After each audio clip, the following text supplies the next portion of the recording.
you so much, Nomad. I live for a G interview. Oh my god. Says a lot, but doesn't say much. Yeah. Yeah, very sarcastic guy.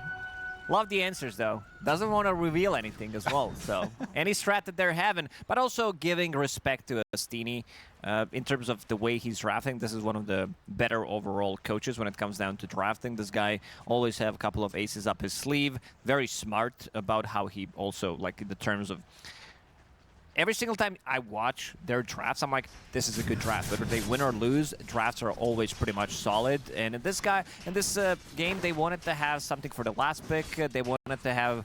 I think there was a lot of debate whether they want to go with the big three, I would say, between the sniper. Panel talked about it. I think Tiny was still available, which could be also very good. You're building into Silver Edge, potentially, as well. So break mechanic would be there. You needed some lockdown for Puck, but in the end, they opted to go for Ember Spirit, which is a Mage Slayer buyer. You're playing against Bristleback, against Puck.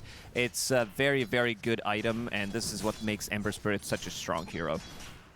Ember doing all right early on against Kiyotaka over in the mid lane, and it seems like since yesterday's series, Aurora have kind of turned it into the next gear. And PARIVISION, who have felt like one of, if not the best team of the tournament so far. Them and Spirit, they did not drop a single game for Spirit, not until previous series versus Liquid, but so far PARIVISION yet to lose a game. Let me ask you something about the Jakiro. He was holding on to Twin Terror for a little while. Last second, changes to Icebreaker. Why he changed it? Yeah, why would you like, you're holding on to Twin Terror, you have the thought, what could have been said, you think, that changes to the It's overall a better facet. I think this one, the other one is a little bit of a bait, where also thinking that he's playing with Morphling, so he's not going to be winning the lane, doesn't need that extra bit of damage. And a lot of the times you will see Jakiros dealing the most damage when they start to scale, and I'm not talking about the right clicks, rather having that Icebreaker facet. From position 5, Jakiro, there's a couple of games that had so far in the tournament where you see that position 5 being in top 3 at the end of the game. Yeah, I know we saw Snake King go to the early Ags on this hero. A couple of position 5s like that, early Ags. It is a lot. Secondary stun, 0.5 seconds, extra 200 damage. Starts to add up. Definitely can, and that extra lockdown might be the key to it, as they were talking about on the panel, needing to kite out this Phantom Assassin.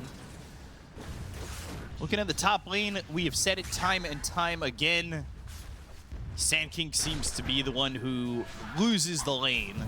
Although, here, doesn't feel that awful, right? You've got repair bots, you should be able to sustain a lane. You don't really get harassed all too much. I mean, a Stifling Dagger, maybe a jump from the Phantom Assassin, but you should be able to stay in lane, right? Yeah, you should. And we also saw Sand King when was played by DM, that he also was opting to go for stacking, dragging the creep wave as well. And something to point out is that 9 class so far in the tournament is by far the guy that stacks the most. 11.2 cam stack per game, which is pretty insane, considering also the average game time for them is 35 minutes.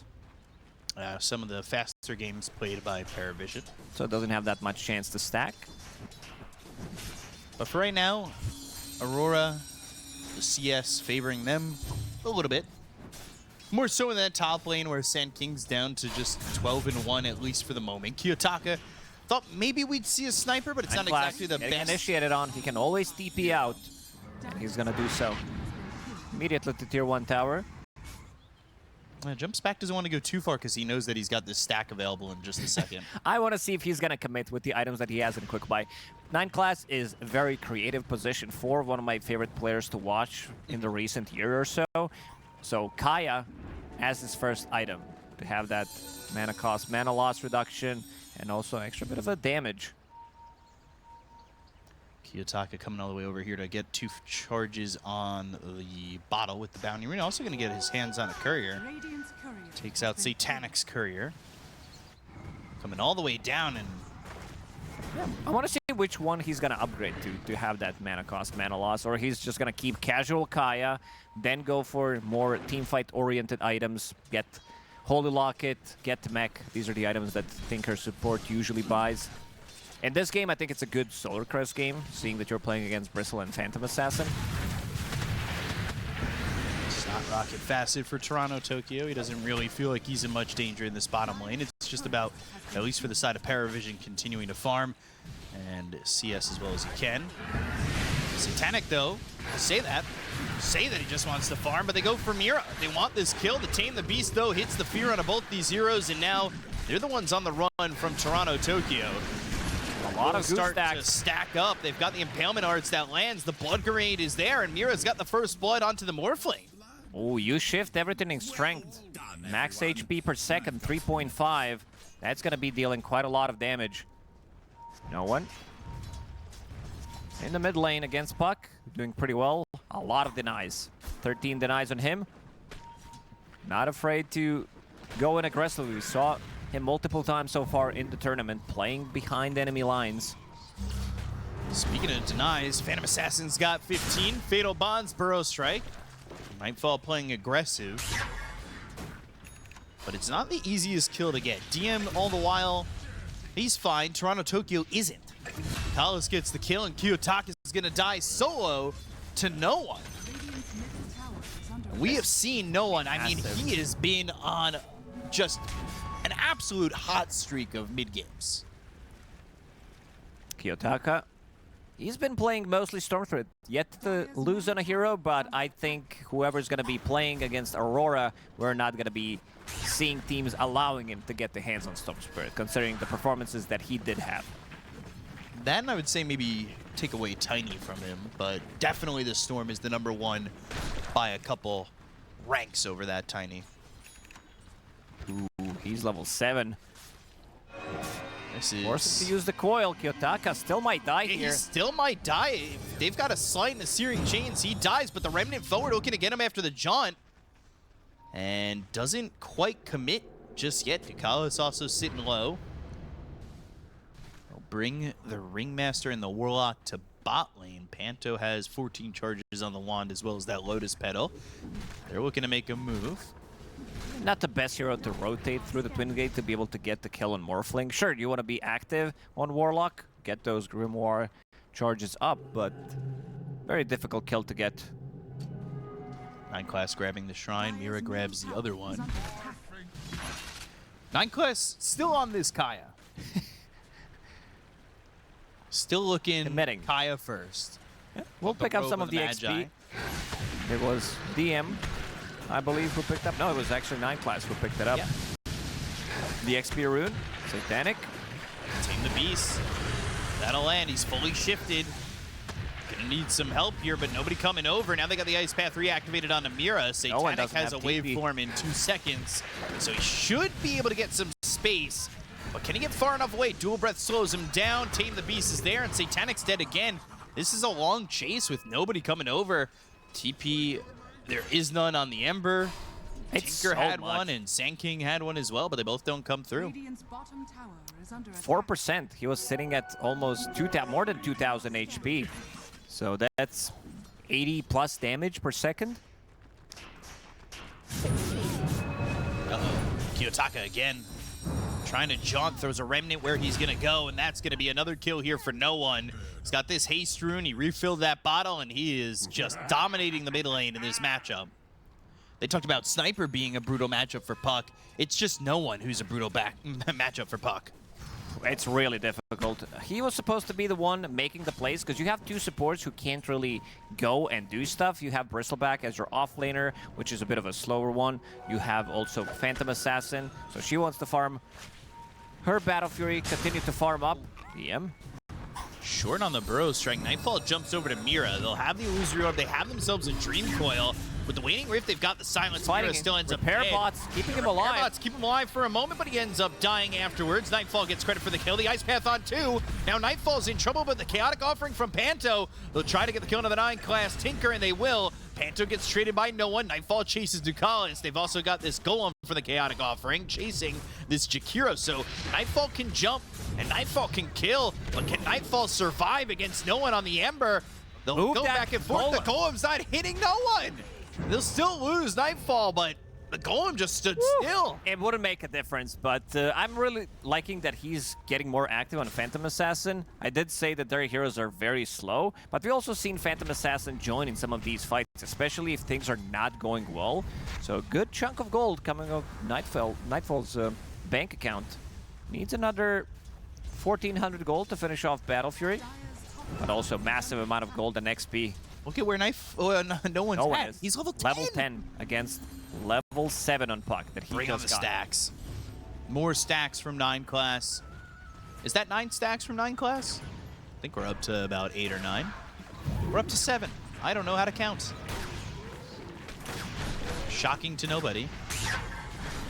But 9 class. Not for me. I've spent good amount of time. I didn't even Good look amount your of time direction. inside and outside of the game. I was really hoping you just let that fly under the radar. Pipe early for Toronto, Tokyo. That's the build that he wants to go for early on. And I'm looking curious to Satanic. You know, he's struggled a little bit, but you look at where he is compared to Kiyotaka, he's certainly happy about where he's at that way. And by the way, DM almost has this blink deck. Those 7 stacks that they made for him, really making the difference. It's going to be 11-minute Blink Dagger on Sanking, which is not too bad. You pair him up with Ember Spirit, there's a kill threat pretty much on every single hero on the map. All things considered, no one at level 10 already. Somehow, Nightfall, top of the net worth by a lot. Burrow Strike, Kiyotaka. Taking a lot of damage from the Sandstorm after the Burrow Strike. Waiting for that Illusory Orb to go out. Tame the Beast, but the Ice Path is there with the repair bots. That's another kill for the side of PARIVISION. 9 class, Another keeping it assist for balanced. no one. He does not want no one to have too big of a streak, just in case he dies, to feed away a lot of the gold. I respect that.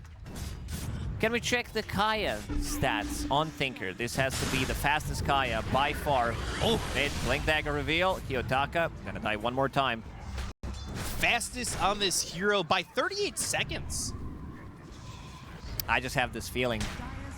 You always do. You've named all the records pretty much. It just looks too quickly. Like some of the items, considering that the game that they're having. My timings are just messed up by the bracket I'm in. Everything takes 5 to 10 minutes longer. I think you're being very generous to yourself.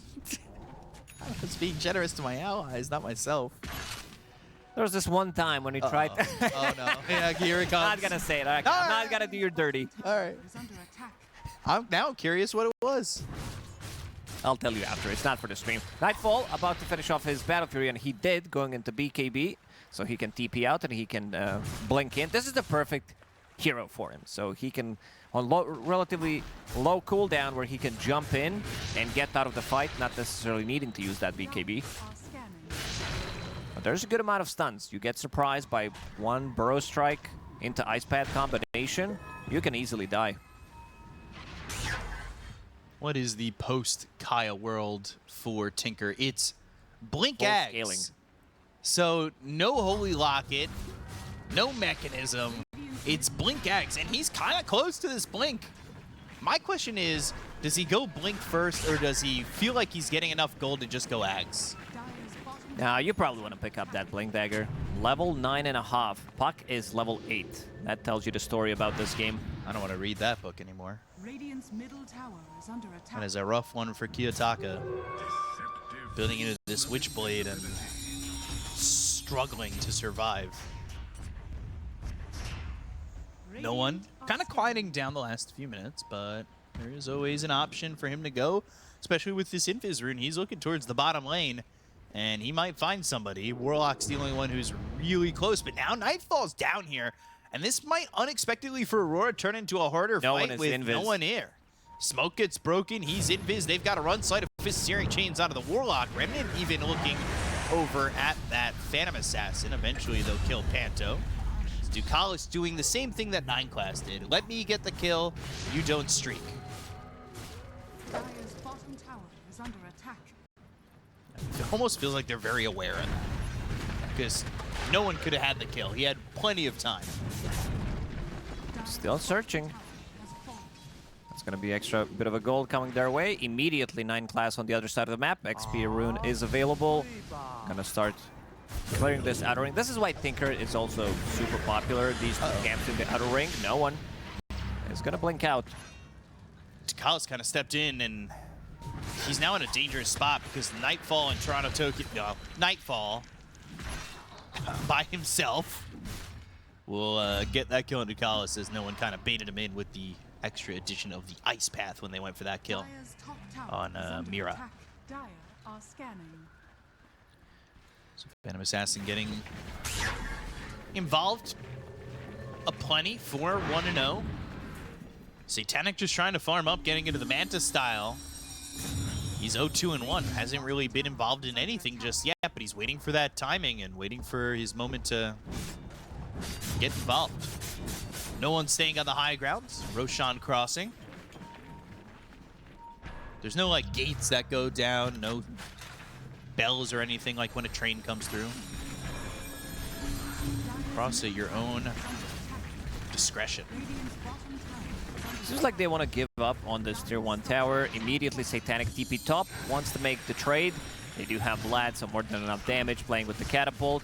And let's see if Aurora is going to turn this tower into Tormentor as well, because their team fight is still very good. Having Pipe, they have more than enough damage, staying with Shadow Word. You have Phantom Assassin, you have Bristleback with maxed out Goo, so that's going to be enough. And they're drawing on a minimap.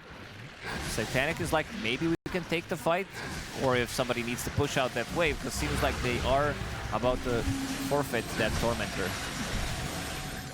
Nobody dies for it. It goes to Panto.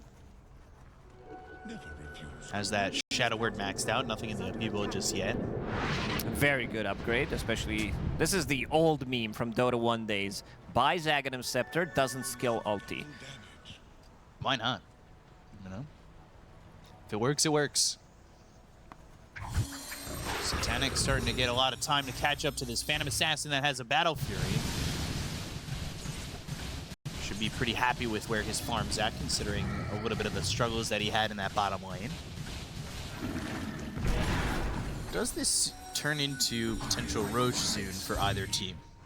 Yeah, most definitely. If we see a fight, especially for Aurora, they have insane amount of damage, good sustain, minus armor. So if they take a fight and you're the enemy triangle and win the fight, you can turn that into Roche. Toronto Tokyo, who has had a pretty quiet start himself, has this pipe, has the treads. They might find DM. There's a hairball, the courier coming over, and Mira, well, he's got the Tame the Beast. They even have the Chaotic Offering, and DM has nowhere to go. Easy kill there for Aurora, happening upon this hero and farming a little bit deep. And Aurora not afraid to make this jump. 9 class continuing to farm, has that Blink Dagger, has the Staff of Wizardry, so he is about 2,700 gold off of that Aghanim Scepter. Now they found Nicalis, so this is going to be another kill here for Aurora. And this is something we saw similar in the Spirit Liquid game. It felt like Spirit it always kind of pulling back. happens. With PARIVISION, they stay like 2 to 5k gold lead, 15 minutes into the game, then they throw away a couple of kills, and then they're like, you know what, we're gonna go for objectives, we're gonna take one good team fight, take that, turn that into Roche. But Nightfall, he's also farming. He's the most farm hero in the game. Yeah, for PARIVISION, it feels like it's every game that they do that lead and have it sink back. It's the law of PARIVISION, if you will, and maybe it's paralegal. But Satanic, during this time, he's just spent it farming. I mean, it's really no need to get involved. I kind of thought that PARIVISION were going to be a bit more active, seeing the way that no one was playing the game. Yeah, they did definitely slow down. It seems like they want to get next round of items. They want to get this Aghanim Scepter on Sankey, which is a big damage increase. They want to get Aghanim Scepter on Tinker, 2 components away, and maybe even get the Butterfly on Satanic. He's going to be able to have that in the next 2.5-3 minutes. 9 class just 2k away, waiting on that Ags, and he's going to have that laser upgrade, so it turns into Shrink Ray. I've seen this in a lot of villain movies. Stories. Yeah, a lot of movies. I seem to have caught you, Mr. Bonds. And then They explain the whole thing with the shrink ray, and while they're talking, somehow, of course, Sean Connery escapes from the restraints, and the shrink ray never gets used. So you never really knew what it did. But you've got Tinker here who will soon have this upgrade. I'm looking at neutral items. 4 Gossamers, 3 Searing Signets, and 3 Essence Rings. These are the stronger items. So Yes. Not really surprised there. Aghanim Scepter. Well, DM caught again. Oof. And he knows he's dead, so he's not going to waste the epicenter. They'll get yet another kill. Toronto Tokyo getting credit for that. And almost evening up the kill score, but still moving around the map and cleaning up heroes that have just been caught a little bit too far away from safety.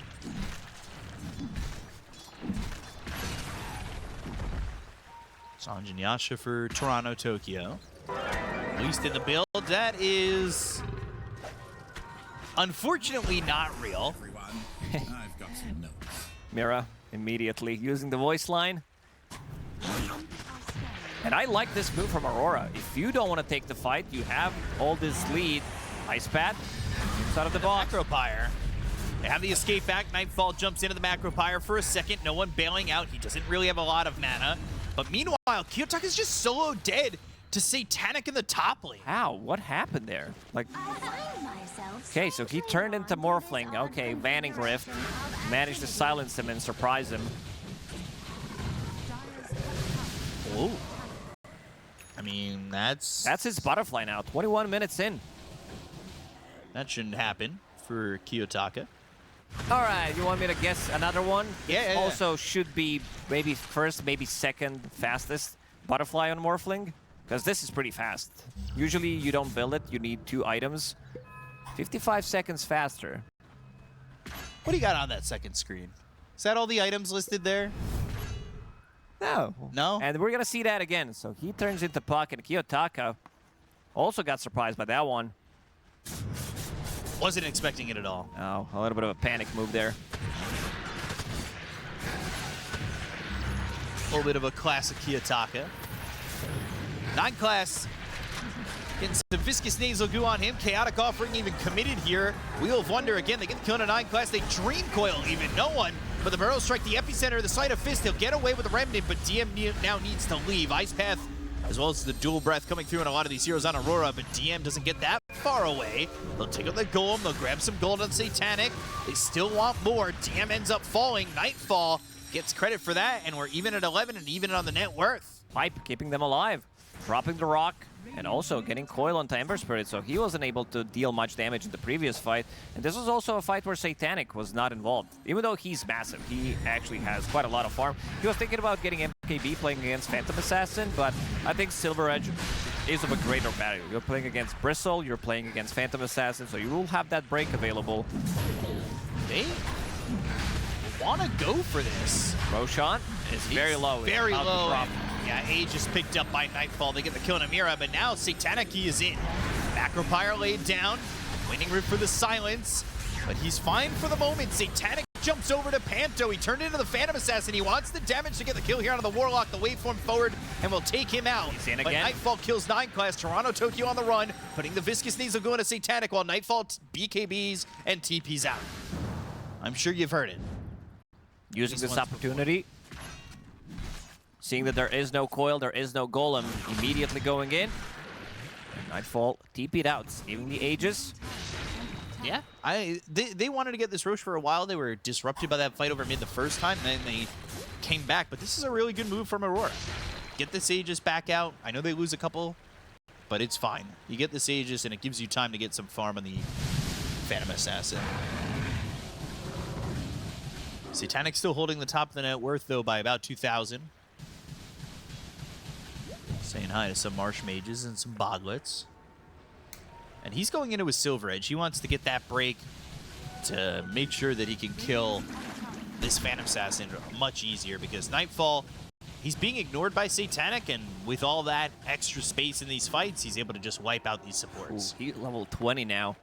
Supports need to be careful. He can also, with this Shadow Blade, cut into backlines, pretty much solo kill them in 2 seconds. There's so much attack speed coming up from him. Level 20, extra 20 agility. This is the big timing for Morphling. A lot of extra Angie. Dyers are scanning. The target surely is always, at this point, become the Phantom Assassin, right? The jump, the evasion.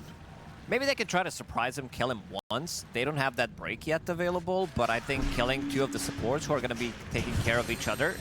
He's going to try to TP out. Yeah, Dream Coil is going to be used, but he's pretty fine. Kiyotaka, thought maybe he might be hit by a burst, right? Have enough gold for that. Aghanims, a good spot from Panto to escape, but now the Searing Chains forcing the escape back. Satanic is here, and the Wheel of Wonder won't matter. Getting that kill on Amira.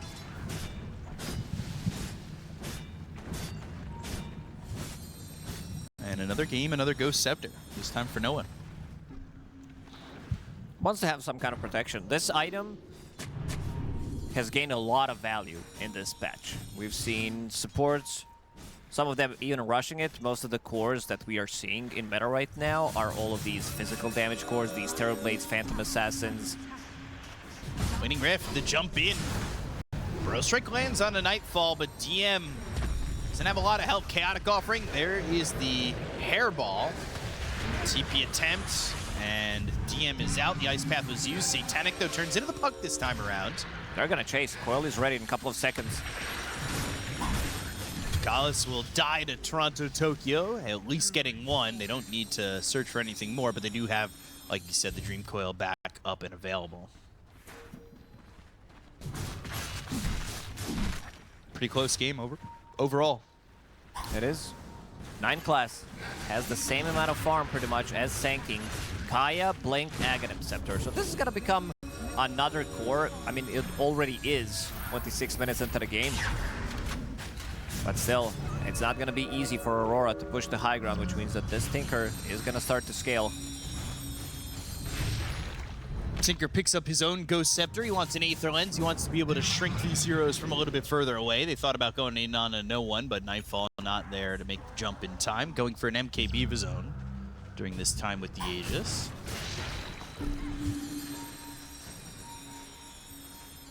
And again, they'll go through this Twin Gate to line up and pick up this Tormentor. Scan does connect, so they know something is going through the Twin Gates. They just can't get there quick enough, Immediately, I would say. he's gonna go back. DM has been pretty silent on the Sanking, I would say. He had some really nice performances, especially the last series that he did play. But this time around, couldn't really find that many openings. The game did slow down.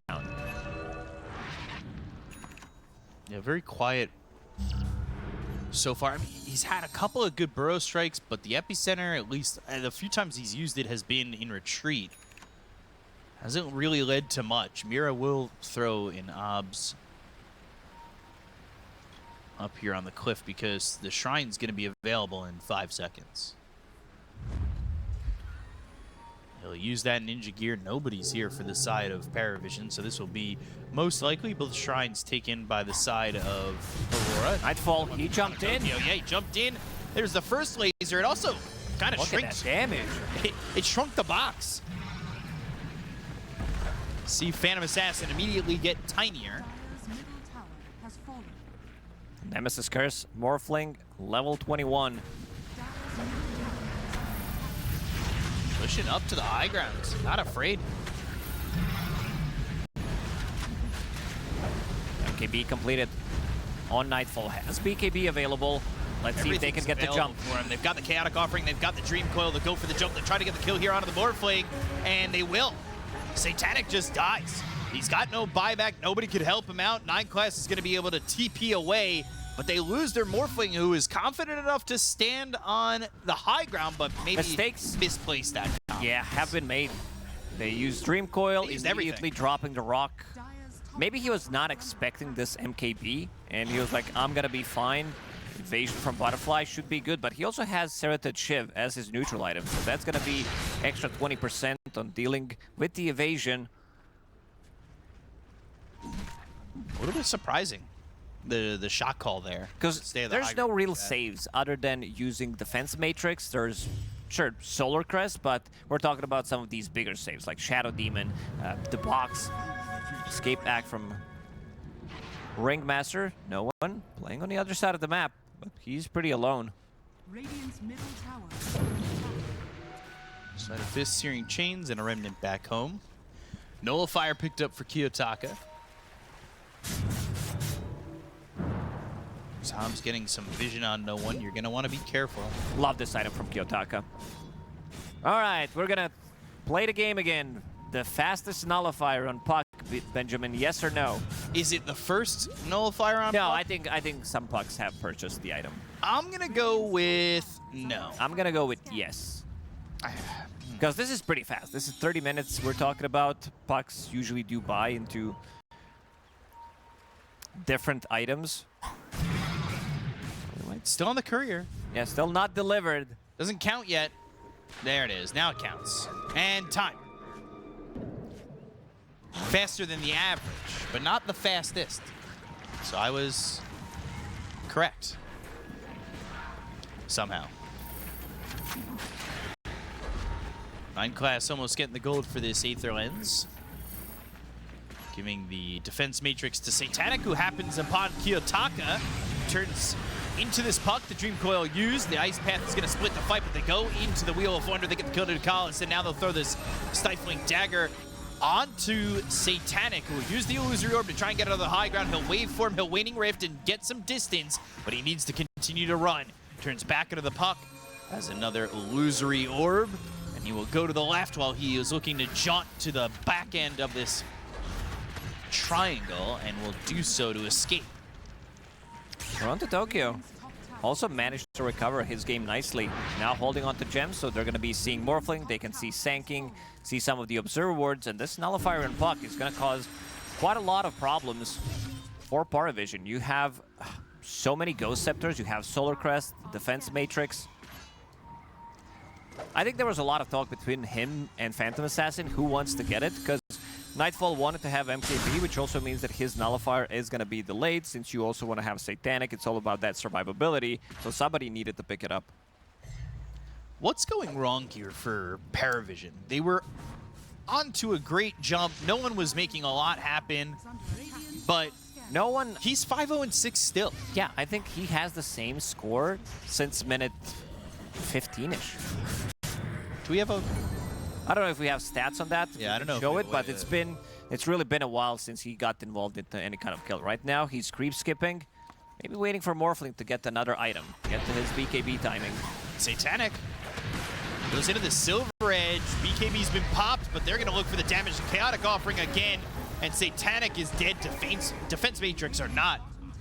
Again, they are just playing aggressive on the side of Aurora, something that they were able to accomplish against BetBoom so well.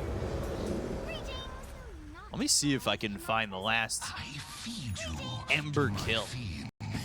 Kiyotaka was pretty silent throughout the whole game. This is the guy that loves spamming voice lines. 2 voice lines immediately after something happens.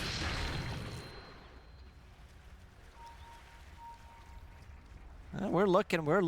Yeah, that was what, 9 minutes? 9 minutes in. So. And then things went radio silent. Woo, 24 minutes without a single assist on Ember Spirit or a kill involvement.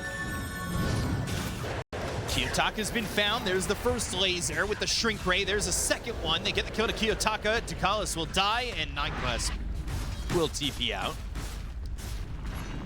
There's an assist for no one. To be fair to no one as well, I think 2 of those kills should have been his earlier. It was still when they didn't want him streaking. Yeah, he got an assist, yeah. Dire's top tower. But kills-wise, I mean, he had a 3-level lead on Kiyotaka mid. On everybody. Another Roche.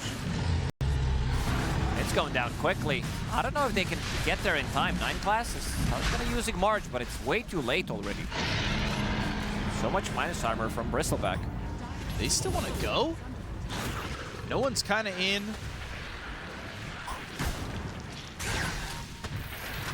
He's not going to really commit to this. Neither is the rest of the team, wisely. But all things considered right now, it's a 8,000 net worth lead for Aurora. And an Aegis for the next 4.5 minutes for Nightfall. This has been all Aurora, I would say, since about 20 minutes into the game. Some big items that just came out. Satanic, available on Phantom Assassin. Bristleback, he almost has enough gold to buy full heart.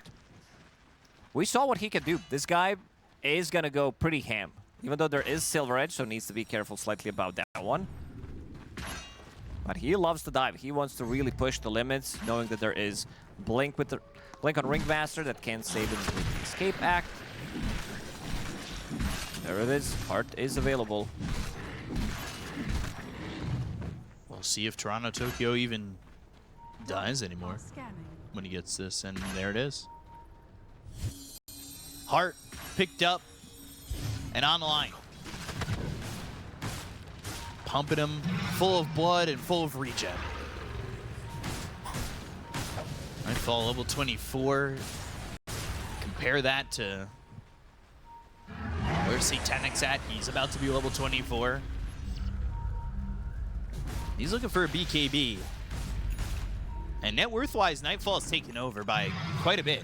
Satanic had that lead. He had a couple thousand net worth lead over Is under attack. this Phantom Assassin, but dies a couple of times, and the game gets slowed down, and Nightfall just picks up the pace and then starts to show him the dust. That early involvement did skyrocket his net worth, getting that triple kill, allowing him to get, what, 12, 13-minute Battle Fury Treads, Orb of Corrosion. Halfway to this level 25. No one will show for a moment. Net worth-wise, he's actually passed by Kiyotaka. Talking about a guy who hasn't died once, less net worth than the Kiyotaka Puck that's Great died recovery. 6 times. Kiyotaka has done a very good job recovering, making space, pushing out these lanes, and Radiant are scanning. just kind of getting involved a little bit more as the back end of the game has happened. It's really been a while since we heard Epicenter being fully committed. On a non-defensive way, too, because the last one he used over in the top area of the map, that was defensively to run. That was like 20 minutes ago. Yeah. Radiant's middle tower is under Nullify now finished off. These Ghost Scepters aren't going to feel as good. And these big items are coming out for Aurora and kind of putting themselves in a solid position to take over the game completely. Interesting that he opted to go for BKB in his inventory rather than Dire's bottom swapping it out. tower is under So attack. now Battle Fury is in backpack for Nightfall. There's another Tormentor to be taken. Swapped it again. Takes you too long to kill the creep wave. Another Tormentor ready to be taken by Aurora. And he gets it. It was between him and Kiyotaka. Phantom Knives. Max HP as damage against Morphling. This is pretty massive when he starts shifting. You also have percentage-based damage from Ringmaster. We saw how effective it was during the laning stage.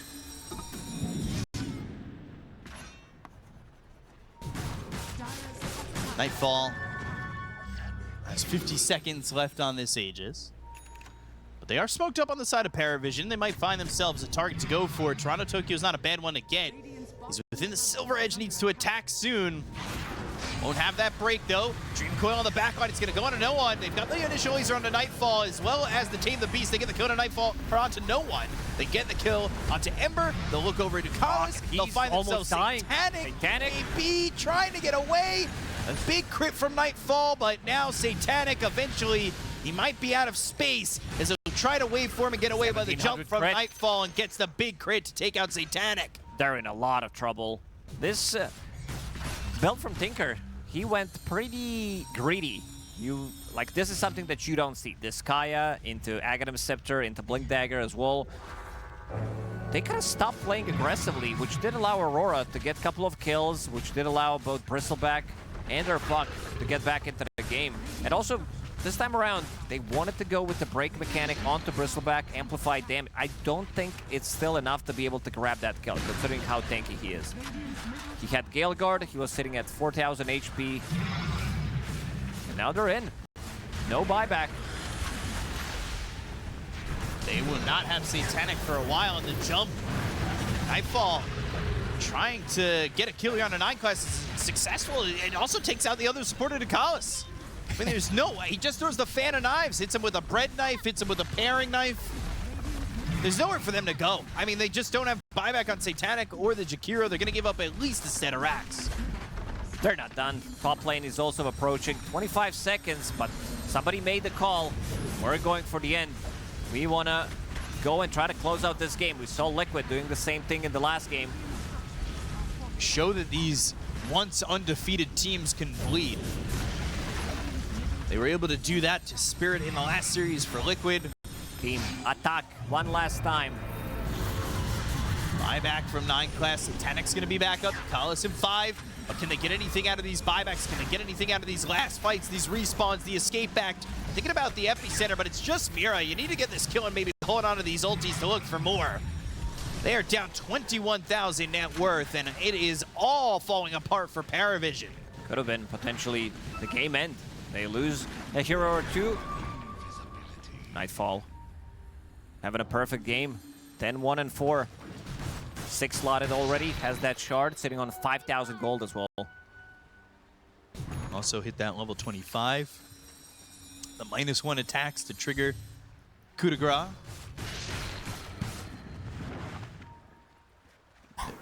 PARIVISION need to find the perfect fight to really make their way back into it. And it has to come, I would say, at this Roche fight, this next Roche fight, because they can't be giving up Roche for free again. Definitely not. If Phantom Assassin gets the Aegis, how are you gonna kill her twice? You need to fully commit. You need break, you need Silver Edge, and you also need Sanking to fully commit with Epicenter to be able to grab the kill. Maybe even Macropyre, which is still far away from that Aghanim Scepter. Dakalis has been trying to get it, but they haven't had much success in the last 20-25 minutes. This is the big item, though. Hex for 9 class. Was waiting in the base, picks it up. I mean, that... maybe I could have guessed that. I wouldn't have. But I was going to say, that plus the Shrink Ray could be pretty good. You get a couple of Shrink Rays and reducing that maximum health by 13% stacking. It's a lot. Definitely starts to add up, but you need to be alive. If you die and... Good Hex. One more hit. Ooh, Gonna do the trick. boy. 800 gold. Dead for 100 seconds now. They should know, after seeing this Hex, that he doesn't have enough gold for buyback. This is pretty expensive. We're talking about 1,600 buyback. He'll be up right down the mid lane. Roche respawns. Roshan. Still needs another minute plus. Yeah, like 60 seconds or so. Divine Rapier also queued up on Nightfall. Wondering what he's gonna get rid of. That's the dangerous one, though. Battle Fury, I guess. You don't die, or you don't get the Aegis, and you do die with the Divine Rapier. He bought out. He wants to go in. Burrow Strike, Nightfall goes in, wants to end it right now. Phantom Knife, Side of Fist, Searing Chains, that's going to lock up Pantho for a moment, but DM's trying to get away with the BKB. He is in a real bad spot. He's got buyback, but the 2 supports don't. The Dream Coil is going to be used, but no one going after this Ringmaster. Nullifier onto him. Mira getting away. Waveform out. As this is Satanic running away from Toronto Tokyo, who's doing the 1v1 to just try and keep him occupied. Waning Rift, they've got the silence. It's on to no one with the crits. They'll get the kill. He's dead for 95, no buyback. So it's all up to Satanic to hold on, and they just can't kill anybody on the side of Aurora. You heard about the BKB TP out on Nightfall. What about the BKB in his backpack? I get Divine Rapier and I end the game. Sanking with the buyback. Nightfall, he's going in. He's got Epicenter. It's going to have to be now. It's now or never, but the Throne, it does not look healthy. The Burrow strikes in. Can they get the kill on a Nightfall? He pops the Satanic. He's got the Fan of Knives. He's got the break for the Silver Edge. But where's the damage? He life steals through, and Satanic will fall. GG is called, and Aurora take game number 1. This team, it keeps powering up. Thank you, Nomad, and wise words from Steenie, of course. And you can learn from a win, and you can certainly learn from a loss. Your biggest learning lessons are from losses. And we'll see, hopefully, third game. I'm always hoping for 3 games. I'm always hoping for the most Dota ever, but we'll see if it goes that way. They've given up the Phantom Assassin again to Aurora. That's a little bit scary. They did. Aurora, this time around, they are allergic to stuns. They don't have a single stun available on the team. They can itemize for it, but also I'm looking at the lanes that they have. It's Tiny Pugna. This is good harassment lane, but it's not a killer lane by any means. Tiny, he doesn't put points in toss. He goes for a 4-0-3-1 build, which does allow him to get more farm. Tiny is a bit on the slower side, but again, this is a very good Ember game, and as Steenie said in the previous game, they had this advantage, but by this advantage, I don't mean disadvantage, I mean this advantage, and they were unable to capitalize on it, where they kind of stopped playing the game. Some mistakes were made going for the high ground. But again, another good Ember game. This time around, you also have Defense Matrix behind you, which is something that they did in the previous game. And you also have Ion Shell, so even more, plus all the auras that you're going to be getting on Toronto, Tokyo. It'll be interesting to see how it all kind of goes through. I'm interested to see the Tinker build. You know what I'm most interested about? Yeah. I want to see 9 class, Terrorblade, position 4, during rally. Yeah. He was blanking in. Random Ion Shell did get the kill on him when he was trying to go with the armlet toggle. He tries to go in and then tries to get the kill. Same thing could happen. There's a lot of this damage that could potentially clip him. Some like Searing Chains, Ion Shell, something from Ricky, March of the Machines. But yeah, the way I see this is I see Aurora winning kind of both off lanes. They're going to start to play slightly more aggressive once they start to get levels. Level 3 is the big one on Darkseer. Ricky deals good amount of damage. You throw in a Blood Grenade. Could definitely grab a kill on Pugna. Tiny's a bit more difficult to kill. He's already sitting at 1000 HP. Right. Yeah, and not easy to get through that rock that quickly. But Panto already has the Holy Locket queued up. He knows. He's not... It's not the 9 class build. No. He wants to be a team fighter. He wants to have that item that's going to give him extra bit of a heal, and also maybe a Glimmer Cape in this game could be a very good one, seeing that there's a ton of magic damage coming out. Could be a big difference maker. Toronto, Tokyo working with this Ion Shell. We'll see what he does in this lane. Rick, what's the build for Ricky on this 4 position?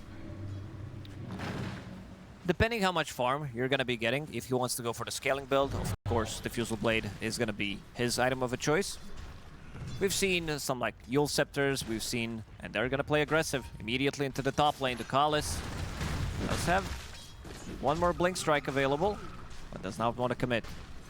20 gold there for Toronto, Tokyo off the Netherward. Working with a point health, but 2 points in that Ion Shell. Mira 1 in the Blink Strike, and one of the tricks of the trade, he's got an Ion Shell on himself to make this jump and maybe get a kill. Panto was sitting low. Nightfall helping out, has that Stifling Dagger, and there's the tricks of the trade with the Ion Shell. We'll go for the Callis, and the Vacuum will secure that first blood. Mira's still alive. That last tower shot, though, means Satanic can get a return kill. They wanted to get this kill for so long. This is the second attempt. And Panto is stacking in the bottom lane already. They have very good heroes to clear the stacks with. Even himself can help out a little bit. You can see that in the bottom lane. They're trying to pull the lane. This is not the strongest lane by any means. 9 class making a move to the mid lane. Blood Grenade, there's a laser on a DM. Chase, even thinking about going under the tower, but there is quite a bit of quills there and some viscous nasal goo that will stop that. Kiyotaka needs to be very careful. No one had a pretty massive advantage over the mid lane in the last game. A 3-level advantage. He was level 10 at Kiyotaka 7. Thinking about diving under that tower. Doesn't have Sandstorm after the Burrow Strike, though. So Kiyotaka will walk all the way back. 9 class, ready to stack himself and his illusion. Power of a position for Terrorblade. You can stack multiple camps even though you are melee hero. Conjuring some images and also reflecting some. This will be a couple of stacks that they'll be able to take. Maybe the Sand King takes. I mean, DM also big stack taker. Honestly, all 3 cores truthfully could. Currently, though, it's no one at 34-1, and this Nightfall Phantom Assassin, which I was almost certain they weren't going to give back to him at 31-6. Wants to make one more jump on a 9 class, has the Stifling Dagger to get the kill instead. DM comes over to throw that Viscous Nasal Goon on Nightfall, but he'll jump back to the lane and continue to farm there.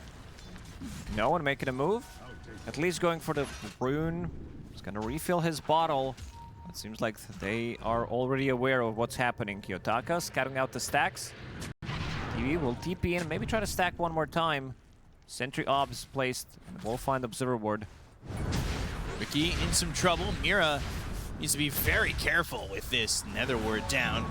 Kiyotaka, though, Remnant forward, gets a trade, kills Ducalis, maybe even thinking about going on to no one, but there's the reflection onto Kiyotaka.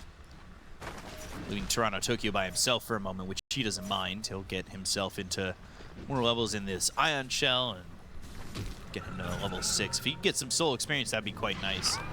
But I think that does have to require that this ends up being a 1v1. Instead, though, the vacuum back, the Ion Shell, the burn onto Satanic, tricks of the trade so far, but another blast and an avalanche. Mira has to blink away, and now the Nether Ward's down, but Mira immediately coming back into the lane, and now down to about 1/4 of his health remaining. Plays very aggressively, brings down Tiny to half HP. But does have some tangos to work with, but they do see him. 9 class, there's not much he can do about it. Can use Reflection, and Panto is here. Thinking about the epicenter, and looking for a Burrow Strike. Kiyotaka, though, he slided, dodged it, didn't matter. This. Kind of probably expected a lot less damage, that's for sure. And Yeah, he I want to see exploded. the damage from Stinger. He exploded because he was about to kill all the creeps, and it did seem like it dealt quite a lot. 100 damage coming up from that. Okay, I was expecting slightly more, but still. Kiyotaka also not the one who was expecting that damage. He did have Fairy Fire, he did have Magic Wand charges, and he had treads on Agi, so could definitely survive there. This is left Nightfall alone in a 1v1. 9 class has been kind of out of the lane for a while. Kiyotaka is level 7, so is no one, so they're even. It's not like that last game. Panto at an early level 5. Maybe he can push no one out of the mid lane, but you're able to clear up these creeps so quickly that it doesn't quite matter at the end of the day. Remnant over, and it'll be a haste rune top. So Kiyotaka, where does he take this? It's not going to be to the top lane because Darkseer is back farming the jungle. Kiyotaka immediately using that haste rune. Needs to be He wanted careful. To backstab. Doesn't have point in Searing Chains yet. So no way to lock down this Sand King at all. But just cutting this creep wave and maybe hoping to put some damage onto the tower. Tinker goes over towards bottom to join this Phantom Assassin. This is Nightfall with the solo lane. Phantom Assassin was by himself for the moment, but it was 9 class and a couple others down here. Kiyotaka actually showing up. DM's right there. So he's forced to Remnant away. There's not much for him to do in terms of a pickoff. A lot of stacking for PARIVISION. I want to see the amount of stacks that they did so far in the game, because I feel like everybody has been stacking. Pugna a little bit. I'm not sure if Tiny did any stacks, but yeah, already 10 stacks on their side. TB. 6 of those. Toronto Tokyo's not going to take over the triangle, which leaves Mira alone in the top lane. He definitely needs some of that experience. Only level 4. Wants this pipe as early as he can get it. Kiyotaka's still just cutting the creep wave. Ducalis is going to activate that Watcher. Kiyotaka actually avoiding and looking for a camp to farm. Things pretty quiet overall. It wasn't the same in game number 1. No one was kind of moving around and had a bunch of kills early on. The Sand King this time, you know, they did get that kill onto Kiyotaka. They had that Stinger as well as just the epicenter used in the triangle. They're still farming these stacks. They want to get this Blink Dagger, and that's what they've just got. Very for no early one. Blink Dagger. Pre-10 minutes. No one's going to get a good amount of gold from clearing this big stack in the triangle. 9 class is level 6, so he has Sunder available. They could go for the play, smoke up and find any kill on the map. With the Blink Dagger, all he needs to do is Sunder, and with a Blink Stun, that should be a kill. Could end up being Kiyotaka. Burrow Strike. Sunder used. Slight try and leave, and he does have that regen rune and a remnant to go to. Oh, he had Flame Guard available. 2 points in Flame Guard. An extra bit of barrier did help out. Now Kiyotaka thinking about maybe playing a little bit more aggressive. Problem is, he doesn't really have that hero to play with. Your position 4 and 5 are really not, especially your 5, he wants to farm up. This is Stinker we're talking about. Ricky can get involved. He is going for, this is interesting, Road of Atos, because he knows that they have no stun, so he wants to have any kind of a stun. Right. He'll try to produce something for him and his team. In terms of lockdown, he finally hits level 6. Kiyotaka under a ward, and also had brought the creep wave there anyway. 9 class comes over. Kiyotaka and Mira, they're over towards mid and maybe going to try and put some extra damage onto the tier 1 tower and take it. But the Sleight of Fist, the Searing Chains, the silence is there with the smoke cloud. But Reflection, the vacuum, the silence still on no one, but they're going to need some extra help. One more shot, but the Decrepify from Ducalis isn't enough to stop Kiyotaka from getting this kill onto this Sand King.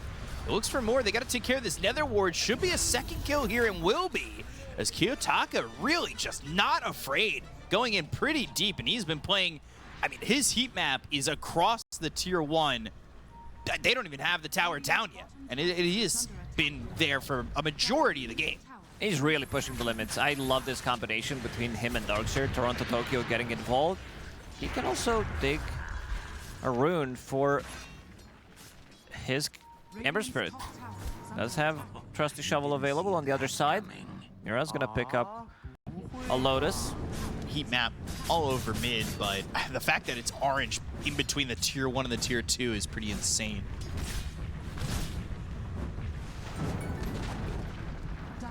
Okay, Doesn't really Kiyotaka treat it at all. doesn't want to get the last hit there. Who needs it? Mira throwing that silence out, realizing there is definitely a sentry there. They can put some pressure onto these towers with this Pugna. Nether Blast this early on is level 3. Let's see if they can defend well enough. Another sentry down, they go to the dust. Mira on the run. Just get some distance with that initial blink strike, but this tier 1 tower is gonna die. He's gonna be fine. Very slow game, as expected, considering that one team doesn't have a single stun. The other team, even though they have Sanking mid lane, first blink reveal, didn't get them to kill, then he died, so the game did slow down a little bit more. Mira is cutting him out.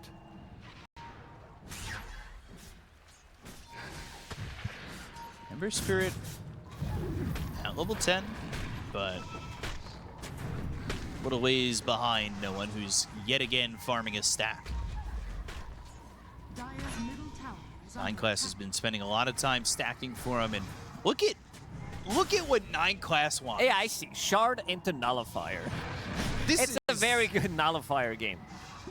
Usually Tiny doesn't build into the item. Bristle can. It's not his item as well, but you kind of need it in this game, seeing that you're playing against Defense Matrix, Iron Shell Surge, Ember Spirit Shield. It's a lot. He remnant back into an Avalanche It's toss. getting involved. Viscous Nasal Goo, the Defense Matrix, the turnaround with the Sleight of Fist, but Kiyotaka needs to be careful about how much he's willing to go in there. And Panto gonna TP out, but Mira's ready. He'll get a courier, but that's it.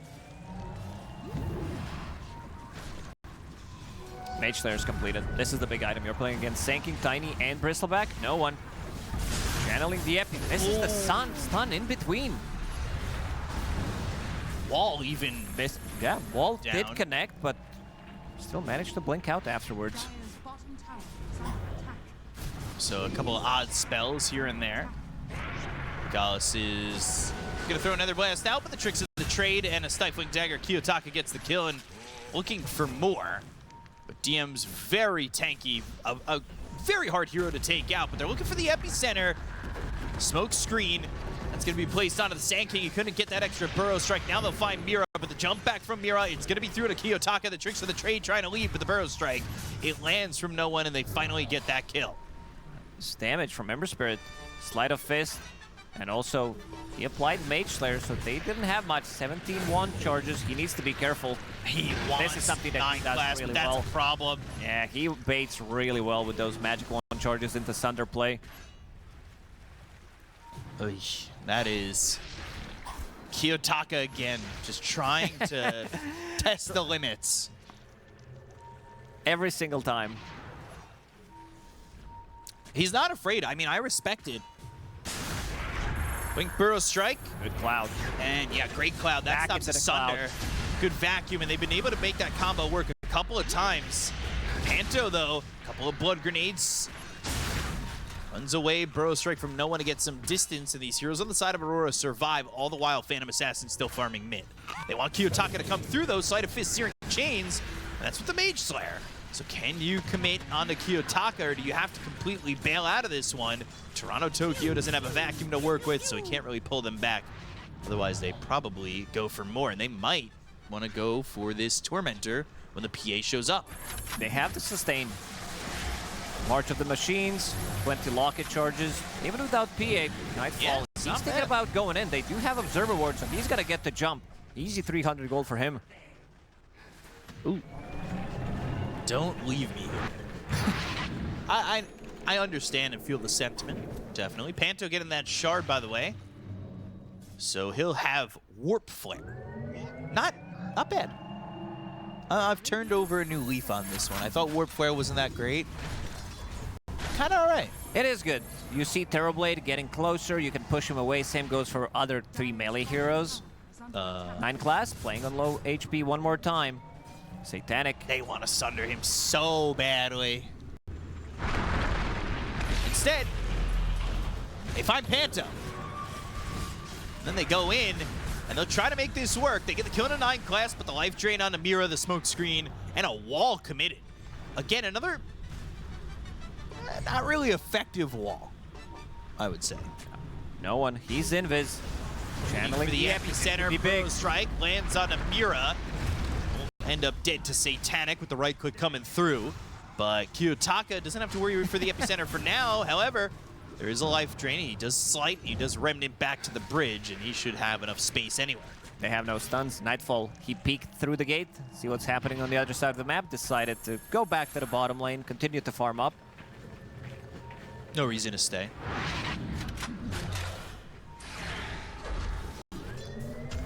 Haven't felt major impacts yet from Phantom Assassin, but wants that battle, wants that BKB after that Battle Fury. Kiyotaka. He's going. When you say Kiyotaka, I'm always like, uh-oh, what is he doing right now? Well, he's building Radiance. This is fine. It's fine. He wants to stay in the fight as long as possible, even though Bristleback, sure, he deals good amount of physical damage, but it's not all about the right click. Same goes for Tiny, which is a mixed damage, so Radiance isn't really that good. It's more about sustaining with all these auras, resetting multiple times, knowing that they also don't have that much control. Mira again in the bottom lane.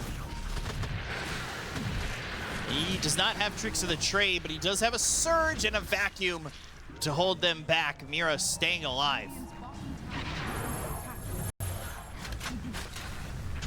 He is trying to use this invis to really be a nuisance, and is he?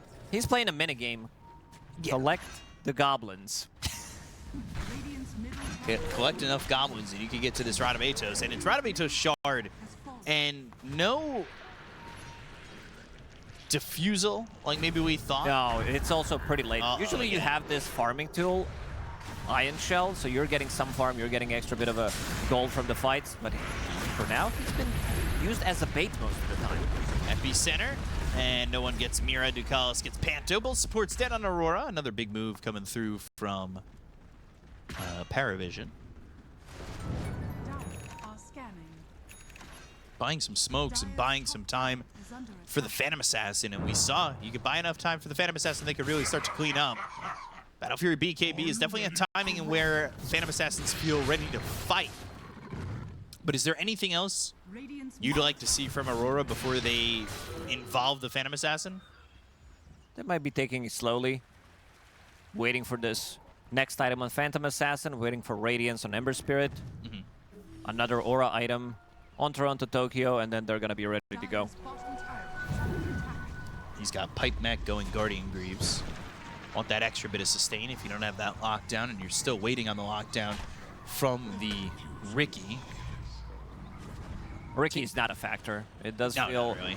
He would definitely love to pick up that shard. Instead, Tinker got it, which is a bit of an odd one, because you can't sunder your allies underneath the cloud. Pagana doesn't do much as well. And now they're gonna go through the gate, trying to find something in the top lane. There's nobody around. Lights are off, nobody's home. Phantom Assassin and the Riki going into the triangle. They're just trying to kind of mirror the movements of PARIVISION by avoiding them. They've done a good job there over bottom. Maybe they kind of set up for this next Tormentor to hopefully get the shard on the Riki. Otherwise, it would be actually shard on Ember. 9 class. Get that XP. Oh, he almost left. And now the epicenter, if you baited yourself a little bit, this is a shrine actually taken by Kiyotaka. They get the kill on Tamira. Kiyotaka's gonna try and leave. He is Slight, he has Searing Chains, a Remnant off to the side, and then another Remnant, but the Burrow Strike, and he got him. Kiyotaka caught. They need to make a move on the other side of the map. DM, he's a tanky guy. Nightfall, no shard available yet on him. He's going Nullifier on Nightfall. At least that's the game plan. Is that still the game plan here for 9 class? It is, and he's actually only 700 gold away from having a Nullifier. And I'm going to make the guess now, it'll be the record breaker for terribly. Fastest Nullifier on TB, that's for sure. He doesn't have a single item in between. No shard, nothing. Just straight up Nullifier. PARIVISION are in on a Roche. And there is not much Aurora can do to contest this at all. 600 damage on Tiny. Amplify damage. Making easy work of that Roche. Ana and Satanic will grab the Aegis. Mimira really isn't farming. He's not. No, it's very difficult to farm with Vitality Booster. You're not dealing much. Not much damage to the creeps as well. You also don't want to show in the lanes. That's the problem with Riki. Congrats on the extra health, though. Just that is worth it. I think he needed to go greedy. He didn't get what he wanted from the lane. This is a very poor Riki. 3.2k at 23 minutes in. Usually Darkseer does give you kill threat, does give you partner to play with in the lane, but he was most of the time dying and not getting much. So 23 minutes. Nullifier on TB. Damn. That is a pretty quick Nullifier for 9 class and bought for the first time on this hero, so it's a record. That is that's how that goes. Mira's so close. Just has to purchase the components, but it's just gonna, he's gonna hold the Vitality Booster and just go for the shard first. Kiyotaka hit with the Nullifier from 9 class. And the dust is used, but Kiyotaka is in trouble. He'll slide a fist. He's got a Remnant if he can run, but he starts to get away. The Burrow Strike off the mark with the epicenter, and now maybe they've got to turn around the vacuum, putting 2 heroes onto a cliff. Nightfall comes through, tries to get a kill into no one, but the Life Dream from a distance isn't enough.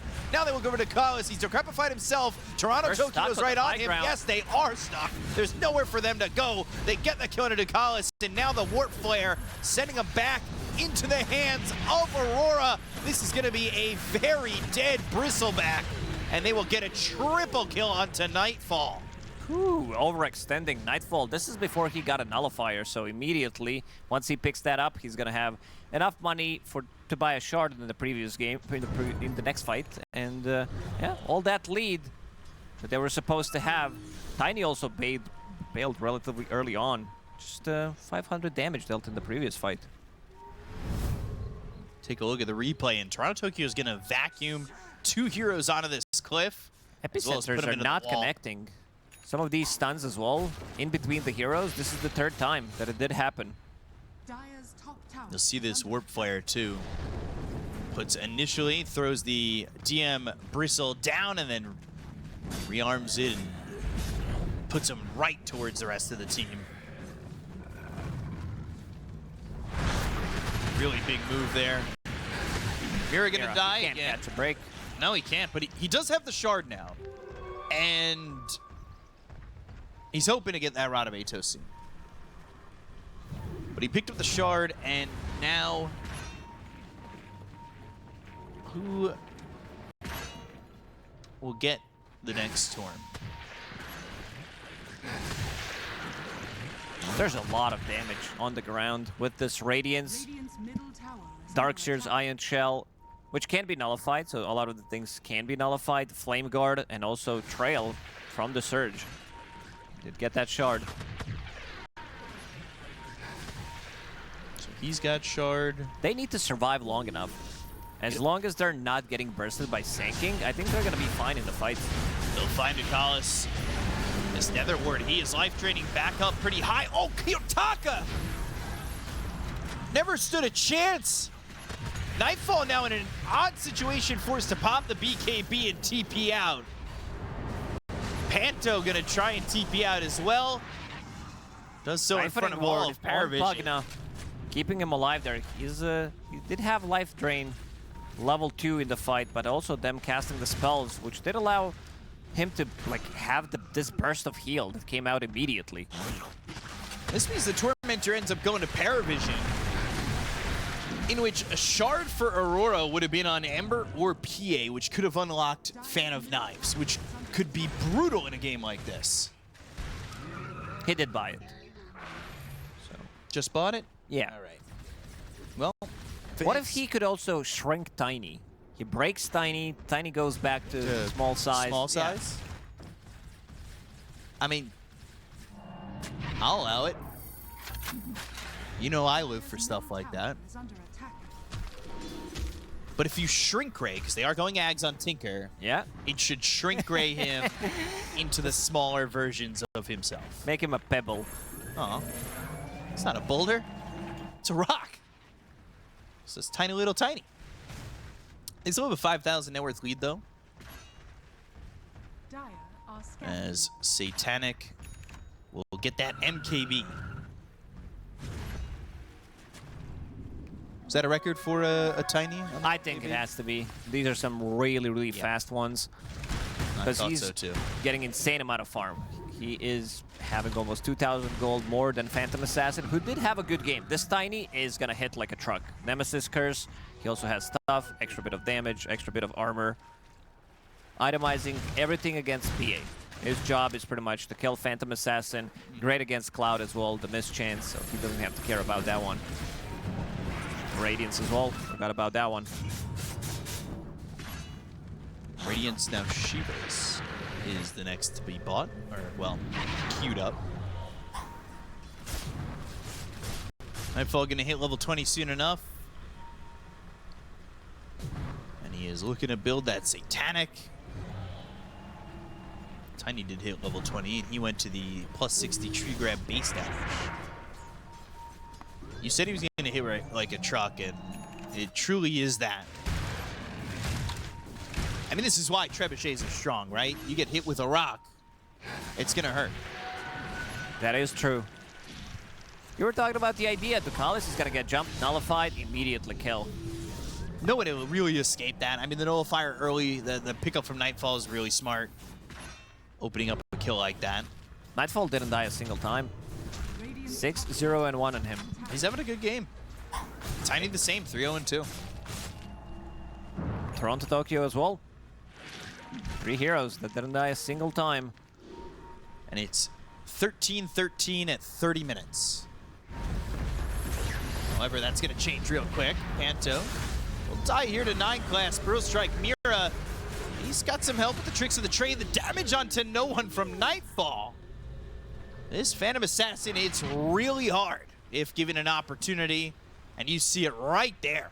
It's also so difficult to itemize, not just as a support, but as a core playing against early Nullifier on both sides. This was some record on TB, never purchased on the hero in this tournament. And on the other side, you have BKB, of course, Battle Fury before that, into Nullifier and your Phantom Assassin. So gets very difficult. Your Ghost Scepters, your Yule Scepters, they're not going to work. There's Glimmer Cape and Bristleback, which they're not going to be getting too much value out of it.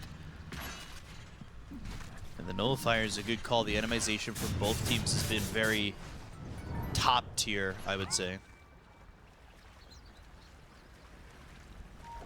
They do have the Rod of Atos now for Ricky.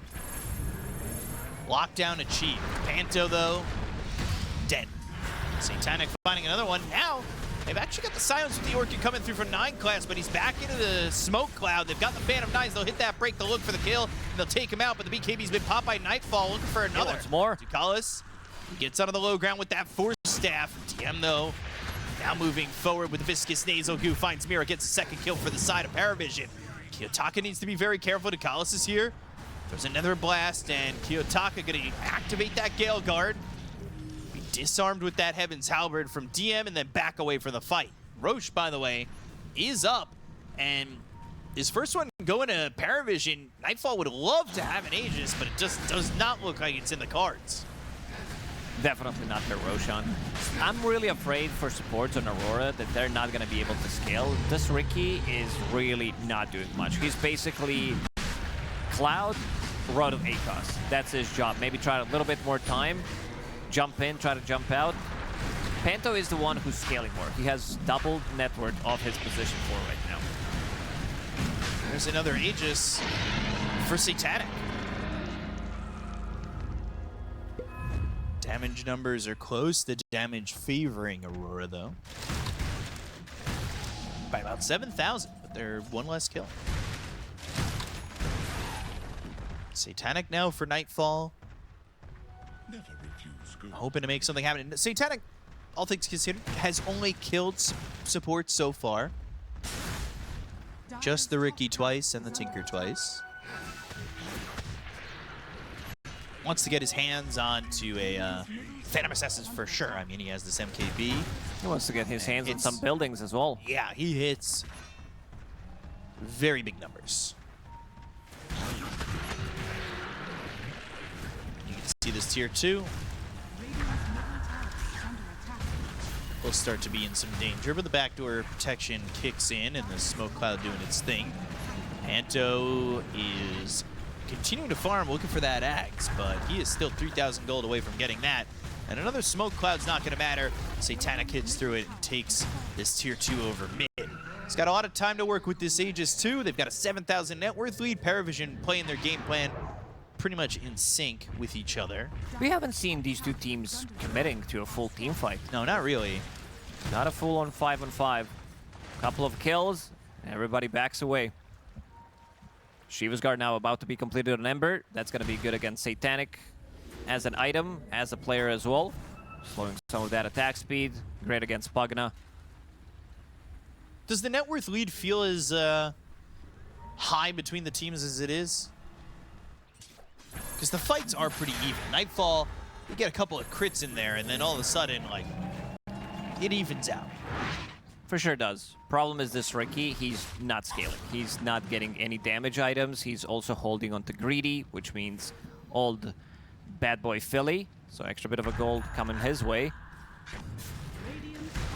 Satanic getting close to level 25 as this Tiny. And he's hitting for 30. Yes. Meanwhile, Tiny is hitting for about 10, 20 times that. 30 damage. That's... Yeah, but we didn't add backstab, okay? Sure. He was thinking about picking up Gleipnir, which increases his AoE. He does have smokescreen radius on 10, smokescreen cooldown on level 15. but he might start thinking about still getting something big, something that's gonna matter. What would that be? I mean, you can always go back to the Fusel Blade, keep them inside of it. Epicenter. Toronto Tokyo trying to get away, but a good toss, and now he's on the run. He's used everything. Gem. Used the pipe, used the Guardian Greaves as he'll surge and get some more distance, and he holds on to that gem. They do see him. They see the trail from his shard. Can they catch up to him though? Blink from no one. He's still searching, but eventually he'll TP out. Silence Nullifier now onto the Phantom Assassin. Panto's here with the repair bots. Mira's also coming over. They kind of want to contest this. They go to the Rod of Atos. They've got the smoke cloud down, and they will be able to get this kill onto Terrorblade before he's able to get the Sunder off. And now Mira getting that kill. 500 gold for him. So sitting on 2,000 gold. Let's see what he ends up going for. Panto in, and he's trying to use that Morton Flare to put DM in a poor position. They've got the Rod of Atos again. They'll catch Ducalis, and both supports now dead for PARIVISION, and Night falls on a godlike spree. He's worth a juicy amount of gold, and he's now hit level 24. He's trying to get 25 as quickly as he can. Nightfall so far combined in 2 of these games has only died once. That was in the previous game. They found Kiyotaka and tossed and still alive, but the defense matrix now a remnant away, and Nightfall's here. Does he want to turn this? Smokescreen just in case. Kiyotaka TP's out, and Nightfall, he won't commit, he'll back away, and then it's A-okay for Aurora. It's all about that survivability. This time he doesn't have SNY, but Tiny hit level 25, so I think he got surprised by 2 toss charges. And also, Nemesis Curse, it's dealing so much extra damage. 614 on those right clicks. Damn. That is heavy. They've got this ward. They see Kiyotaka. They want to get him, or at least try to. Orchid. Now the Orchid, the Nullifier. He's not getting One out of this toss. one. And dead. 9 class getting a kill. Worth a lot of gold for this Terrorblade. He's going to start to scale. This is Nullifier, Shard, Orchid as well. Once he gets to his Hurricane Pike, has a Ghost Scepter as well for some extra bit of protection. Seems like this is the item for the patch. And to counter it, you go for Nullifier. Divine Rapier queued up on Nightfall. He wants to risk it. Does have actually enough money to buy it. After this camp, he's ready to go. We'll work on the tier 3.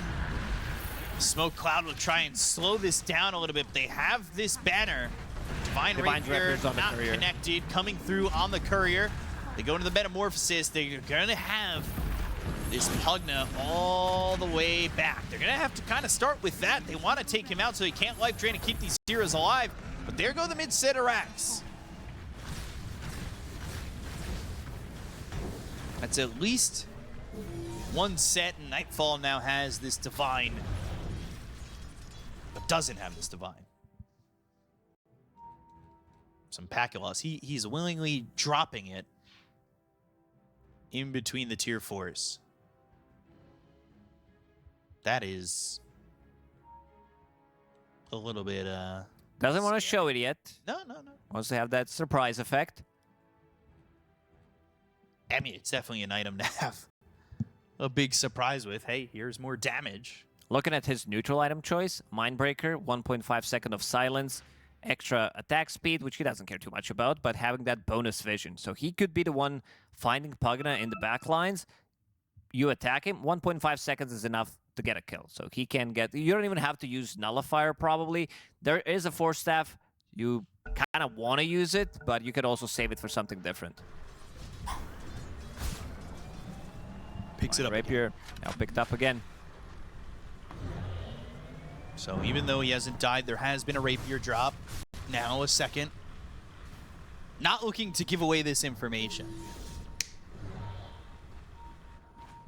And Tormentor. It's available for PARIVISION to take. This will be another shard for them. Does everybody have their shards? Pugna doesn't. So he'll get It this. does no one. Last shard. Oh, yeah. It'll be there for no one. This is one of the few games where for like good 38 minutes, we haven't really seen both teams heavily committing to a team fight. I don't think we've seen a full 5-on-5. No one. BKB in backpack. Leap near Burrow Strike, trying to escape. Vacuum is not going to land, and they will not be able to get this. Will not find him either. 9 class pretty deep. He's got 2,300 gold held on to. He's got a Ghost Scepter to try and survive enough so he can get a Sunder off at a low health. Parrot Cloak for DM. They've smoked his 5, potentially leading into the next Roche. I mean, they win a team fight here. They probably just call GG if they drop this Divine Rapier. Anyway. We've seen it so many times. I think Between Aurora, we've seen it like 4 BetBoom times. Team, no one will pop a BKB. Okay, BKB With their now. Cane Rune, so it's going to be up in the next minute. They're still trying to cut the creep wave here. Kiyotaka. He behind somehow enemy lines. convinced Panto to join him on his crazy excursion. Kiyotaka? I see him. You're Kiyokata! Oh no! The double toss! They've got everything, he's dead! They thought Finally they were we got cutting some the creep emotions out of wave. Kiyotaka on camera. He's not too happy about this one. Remnanted in front of the Watcher. Oh. And Satanic, he caught him. Does have buyback available, but I don't think they should be making too many moves. They're trying to make a jump here. Shield Rune can be dispelled. Again, I think they have to get to Kalis first. They cannot allow him to be able to save these heroes.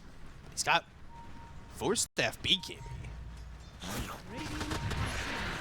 Toronto Tokyo just sees Bristle at the front. Vacuum. Epicenter slapped once, but there won't be anything more heard from no one. They smoke again. They've got Satanic coming from the left side. He actually ended up getting rid of that Shadow Blade. He'll enter the smoke. So will 9 class. So all 5 heroes are smoked up. They'll have Ember available in 14. But who can they find? Nobody's really showing at all. Roshan is alive. They're trying to look for a pick-off. But they could also go inside of a Roche pit and take it themselves. Super Creeps available in the mid lane. TB Illusion also going to be pushing out one of the waves. I don't know if they want to allow them to get that Aegis one more time. Divine Rapier. They're going to smoke up. This Roshan dies so quickly. Oh gosh. They can hear it. There is a disarm, so that gives them some space to try and go. And they bail. They bail from the pit. They saw the scan. But Satanic, he blinks away. Nightfall's still yet to show himself. They're thinking about the epicenter. But Nightfall's going to go in. He's going to find himself to Kalis, but the Burrow Strike comes through. That gets the stun onto Nightfall. Life draining him. He's holding onto the BKB as long as he can. They'll go after for 9 class. The toss is up into the air, though. They get the kill to Kiyotaka, who's all alone.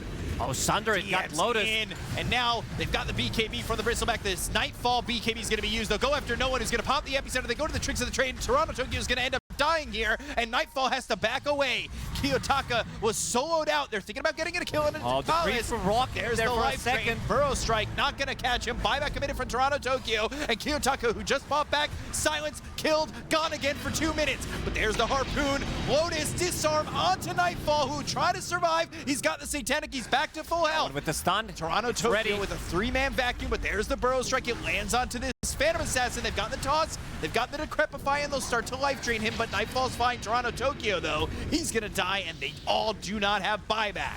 It's a one-man army. Let's see. Nightfall selling his treads, buying Basher. There just doesn't look like there is a way here for him. He wants to make backline. it happen. He wants to call his. He TP'd. Never mind, he stopped. The throne's exposed. He'll watch. He'll try to go, but immediately jumped, killed, gone. We're going to a Game 3 PARIVISION. Take game number 2. Pretty much one big team fight. They win it. They lose Divine. I think so. Maybe they don't hear me.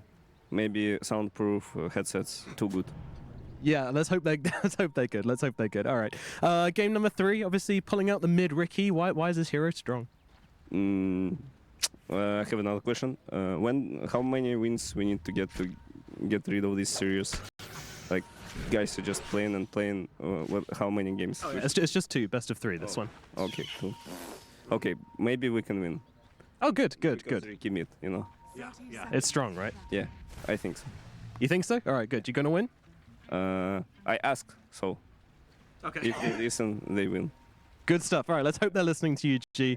Let's hope we get a good game 3. Also, know to our casters, Beacop and Lacoste. Thank you so much, Nomad. She needs to go on the panel. I need to hear more from him. The interviews are not enough.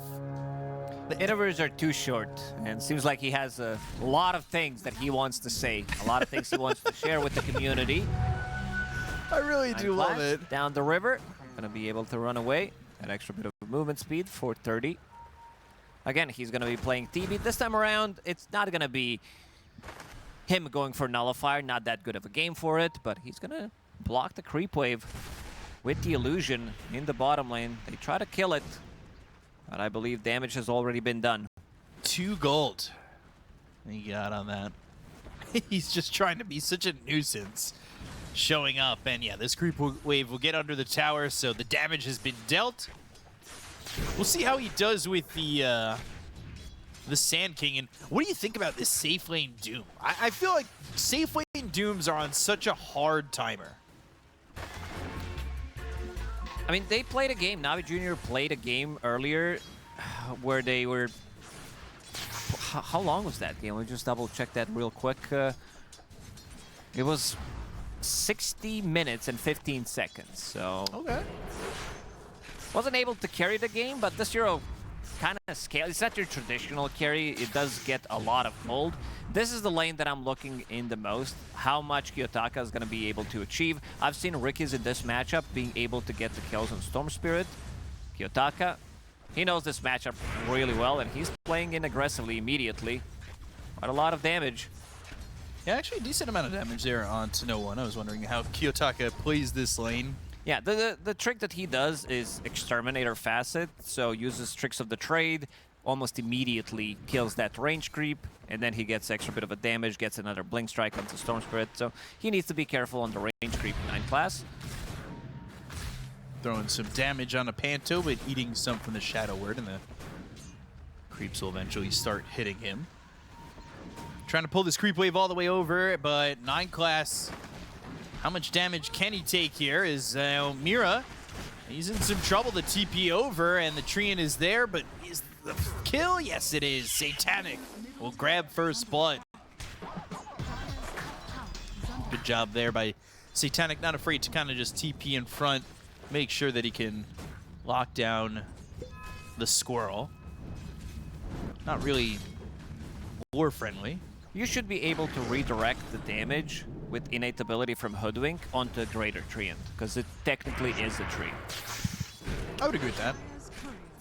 Tricks of the Trade comes through, and Kiyotaka, not a lot of CS. That was actually his first deny. And it's a bit of a struggle in terms of what he's got so far out of the lane. But he seems to be the one who's going to be carrying from the mid lane, right? Yeah, this is his specialty. Putting quite a lot of pressure, getting in some good damage with those remnants.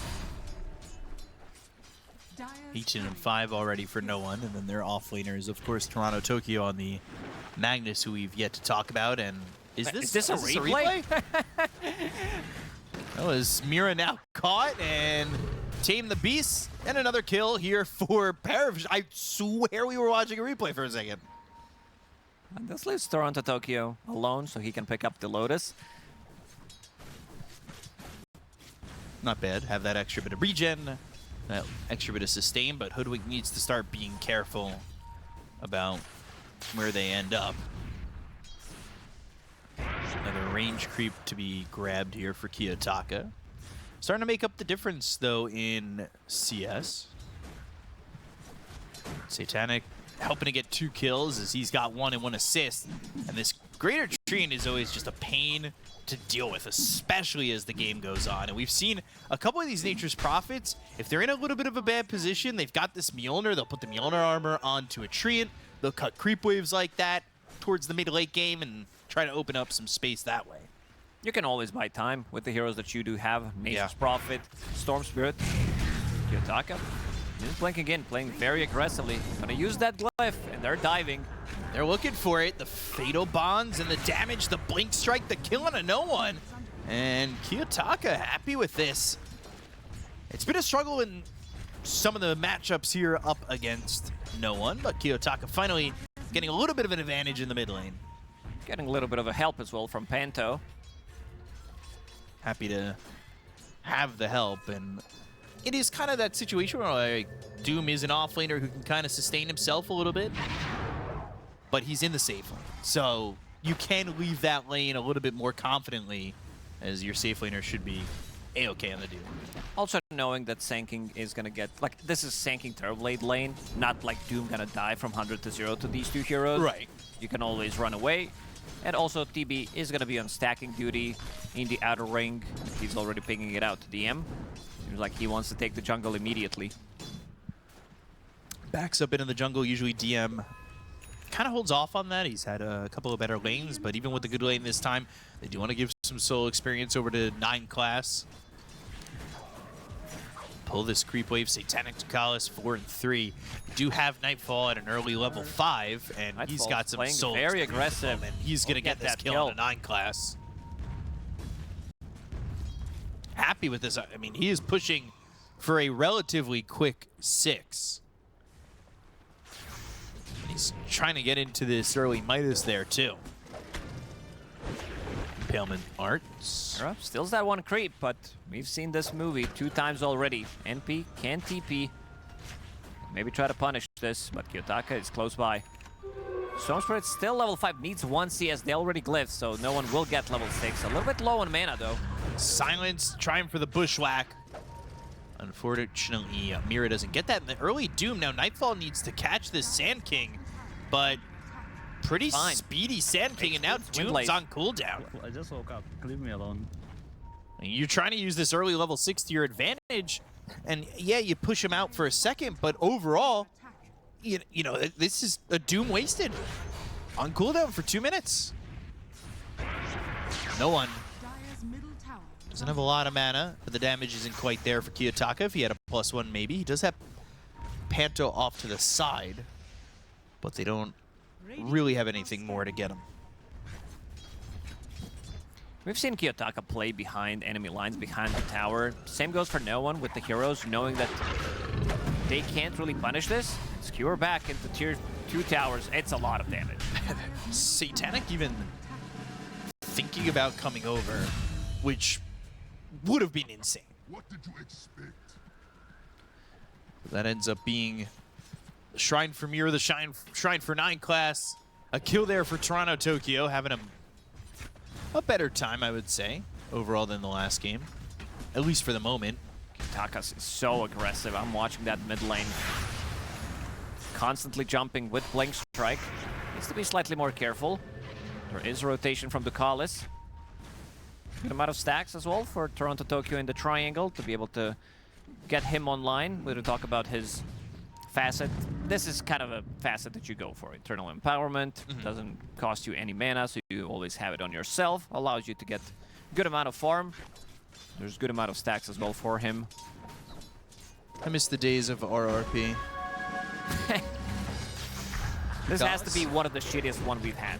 Good bushwhack, keeping him in the silence. Fatal Bonds onto 3 heroes.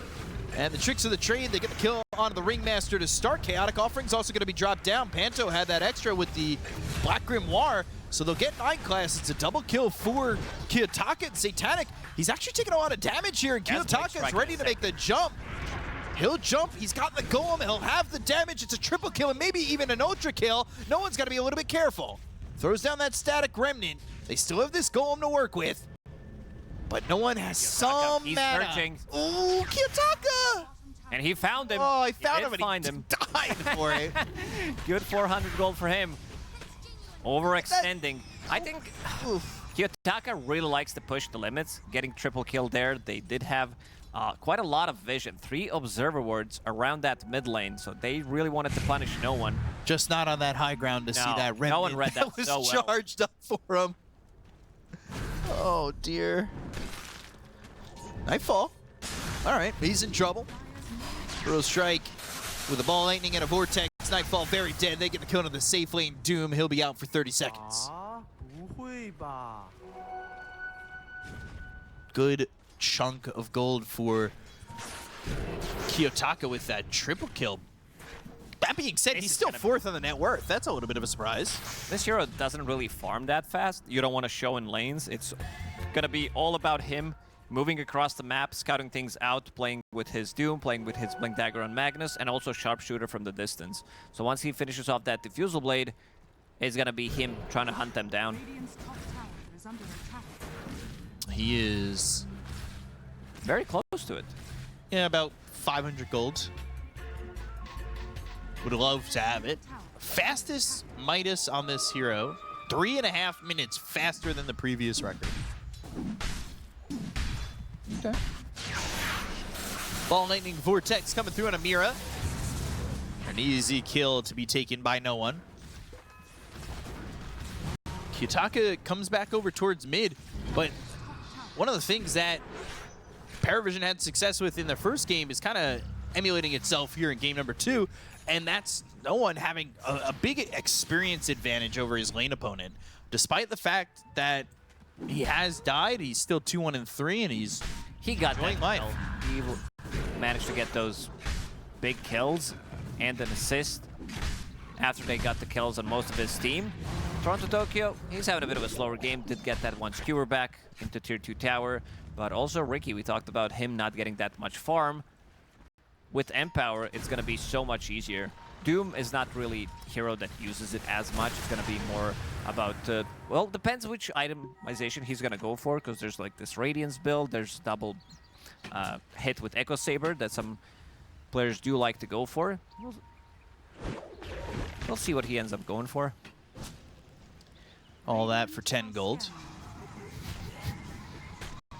This reminds me of traps back in the days on TA. You invest 50 gold, maybe even more at the time, to be able to get the kill on trap, which was worth 1 gold. A lot of stacks, again, on PARIVISION. Good bushwhack. The bushwhacks have been so nice. They've been on the edge of this smoke cloud and always pulling them back into a silence. They have It's on the hero for the good Madness amount of here, abilities Blink. they can pull them in with. Skewer, maybe even Tornado. There's that 9 defuse. class, Blade. Oh! Nightfall has to be very careful. Holding on to those charges. Chaotic Offering going to be committed on this. No one still gets the kill on a Panto, but Toronto Tokyo was maybe looking for an opening.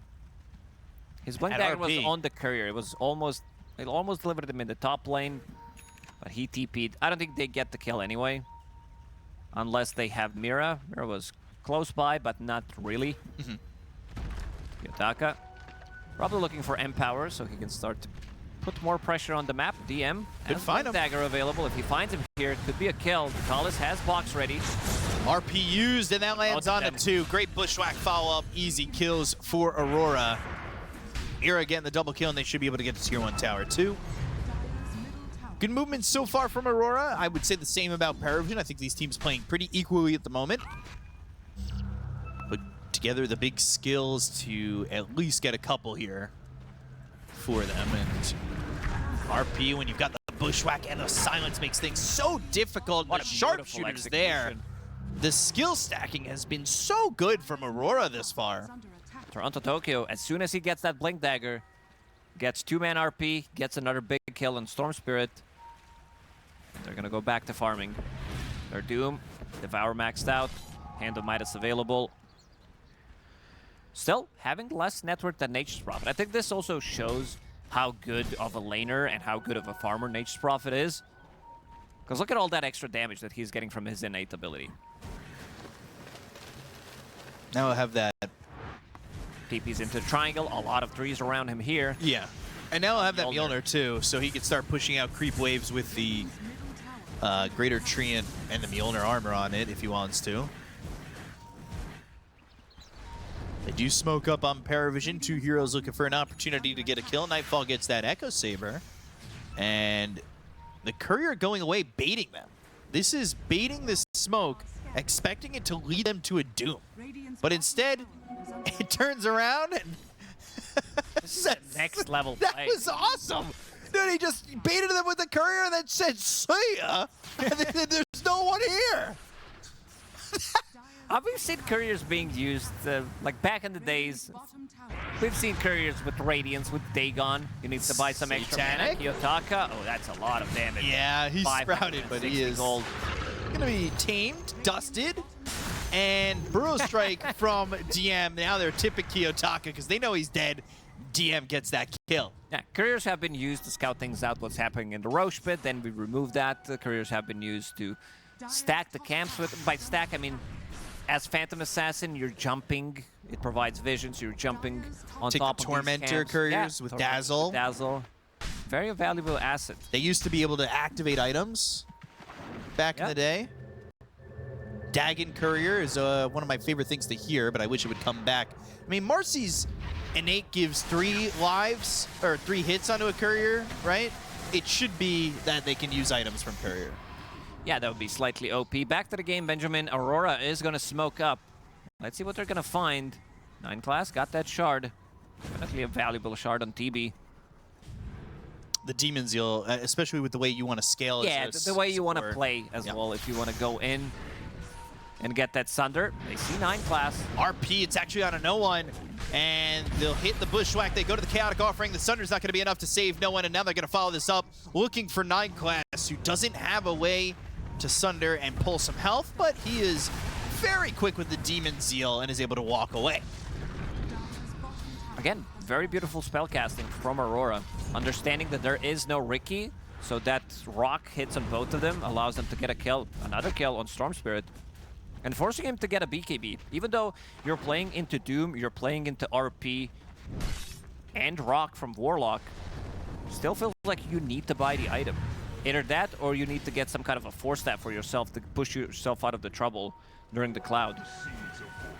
And if you could protect yourself from the things that don't break through the BKB, then maybe you could survive, but like you were naming, I mean, there are a lot of things that make it seem very difficult. Ball Lightning, Kiyotaka, he blink strikes to a very ill-advised spot, and all 5 heroes are here for PARIVISION. Mira also needing to run away. They're going to try and just stack up, get this tower, and they should have it. They'll glyph it. Maybe they get hit with the Fatal Bonds that backs them off, but for right now, PARIVISION, they're looking steady to get this tower. And they win. Satanic is so farmed, staying 2,000 gold ahead of Doom. Immediately TPs to the other side of the map. This is pretty standard stuff when it comes down to his itemization. Mjolnir into Hurricane Pike, into BKB. But this time around, I don't know if BKB is that much needed. Sure, it allows you to maybe try to TP during Doom. But there's so many BKB piercing abilities. This time, it's not going to be baited by the Courier. Nightfall really is there. Are able to get that kill and then throw Wrath of Nature out there. They do take themselves a 1,000 net worth lead. Panto, he's trying to search for some vision here. Kiyotaka going for the Mantis style, and he's the one who needs to carry from the mid lane. It's a little bit tough, not farming that well, especially compared to Satanic. He's farming fine, he's just not farming as well as Satanic. I shouldn't say he's not farming well. But he wants that Manta, they want the BKB, they want the Ags on Magnus. And he's about 400 gold away from finishing that BKB on the Mag. If he wants to commit to it, because technically he's got the Ogre Axe. A little surprised Maybe he goes Ags first. Yeah, a little surprised we haven't seen more Magnuses so far. Sure, the hero got nerfed, but still, it gives you what you need. Some of these, like, relatively good offlaner, good way of forcing people back. You have repositioning tool, BKB piercing ability, and a farming tool for your mid or carry. It really depends. So far, he's only been played 2 times, sitting at 50% win rate. So you win some, you lose some. But Toronto, Tokyo I'm interested to see if he commits. Would you rather the BKB this early, or would you be fine with him using this Ogre Axe and finishing off the Ags? He has to decide whether they have no abilities that go through debuff immunity, so BKB is going to be a safer choice. So I assume he's going to go for that, but he's also very close to Aghanim Scepter if he wants to pick it up, if they want to play this pick-off game. See what they do, see what they want. Hurricane Pike for Satanic, who you said, of course, farming really well. He wants to get into a Manta of his own. That's an interesting one. Maybe he wants to bait. Sure, it's good against Diffusal Blade, slow, so you can dispel that one. Maybe try to bait Doom so that he can't use his Doom on the target, but also they have good amount of AoE to deal with those illusions. We've only seen one Doom so far, right? Yeah, no, 2 Dooms. One that when Sand King ran away, and one when he kind of rage used it on Terrorblade. Yeah. Not the best Doom so far. We'll see if we find more value from Doom as he's now got this BKB. He is still trying to just get anything he can Is under attack. out of the map, and is going to reassemble that Echo Saber. Croaker, Tendrils, RP, and 9 class. They Those found Croakers, 1-3. you've been griefed. Mira getting credit for that kill. There they are. they're always just And also waiting. the way they move, something funny about them. Just the little shimmy that they got going on. Watch yourself, Toronto, Tokyo. These Croakers are dangerous. Ags finished for the DM Sand King, and he'll have that upgraded to the Epicenter. Looking for the BKB afterwards. And Mira looking for the Rod of Atos. This is usually the typical build that we've seen on Hoodwinks, right? Yeah, most of the time. There might be some like smaller items, maybe a Force Staff, maybe a Glimmer Cape, depending on the game, but he wants to have extra bit of a lockdown, which is nice. You're playing against Sand King and Storm Spirit. BKB now completed on Storm. Immediately, they're gonna smoke up, try to look for something. Mira. Lightning Vortex. Don't need the Epicenter for this kill. They were thinking about charging it up. Sharpshooter for some distance, and the Rod of Atos lockdown on a no one, but doesn't matter. Kalis will get the kill credit there. And 9 class just died here to get griefed by Croakers, but ready to go back in.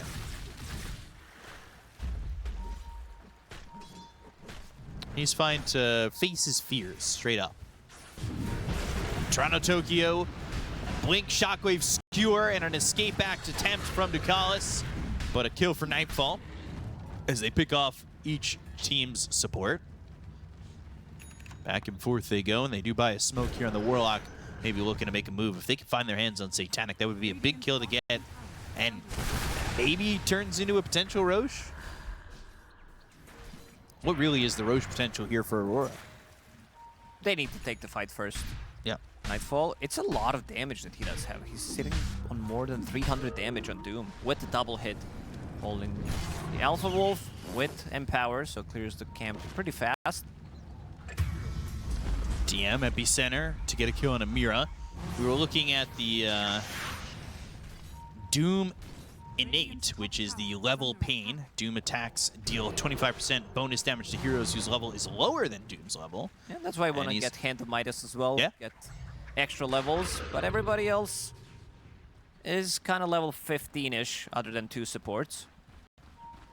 That's unfortunate. Gonna need to get up a little bit higher, maybe force some fights to get some more experience. But now the RP, it's on a no one and takes him away from Nicalis. There's no escape back. The Wheel of Wonder's not gonna be in time. The Tame the Beast lands on a 2, and 9 class is here, but the Fatal Bonds will connect onto some creeps and not matter much. They do get that kill onto the Storm Spirit and kill no one again. I love that Toronto Tokyo is not afraid to use a solo man RP just to grab that kill. Is under attack. There was a BKB on him, but not enough to react to it. still getting the most out of the map. DM farming on the other side. Yeah. Getting that solo kill on Mira. Nature's Prophet can be anywhere on the map, so he's gonna TP in on the other side of the map. Amplified damage is available. Let's see if they can try to punish this. Manta style, not your traditional NP item, but ever since we changed him to be the universal hero, all of these stat items do benefit him a lot.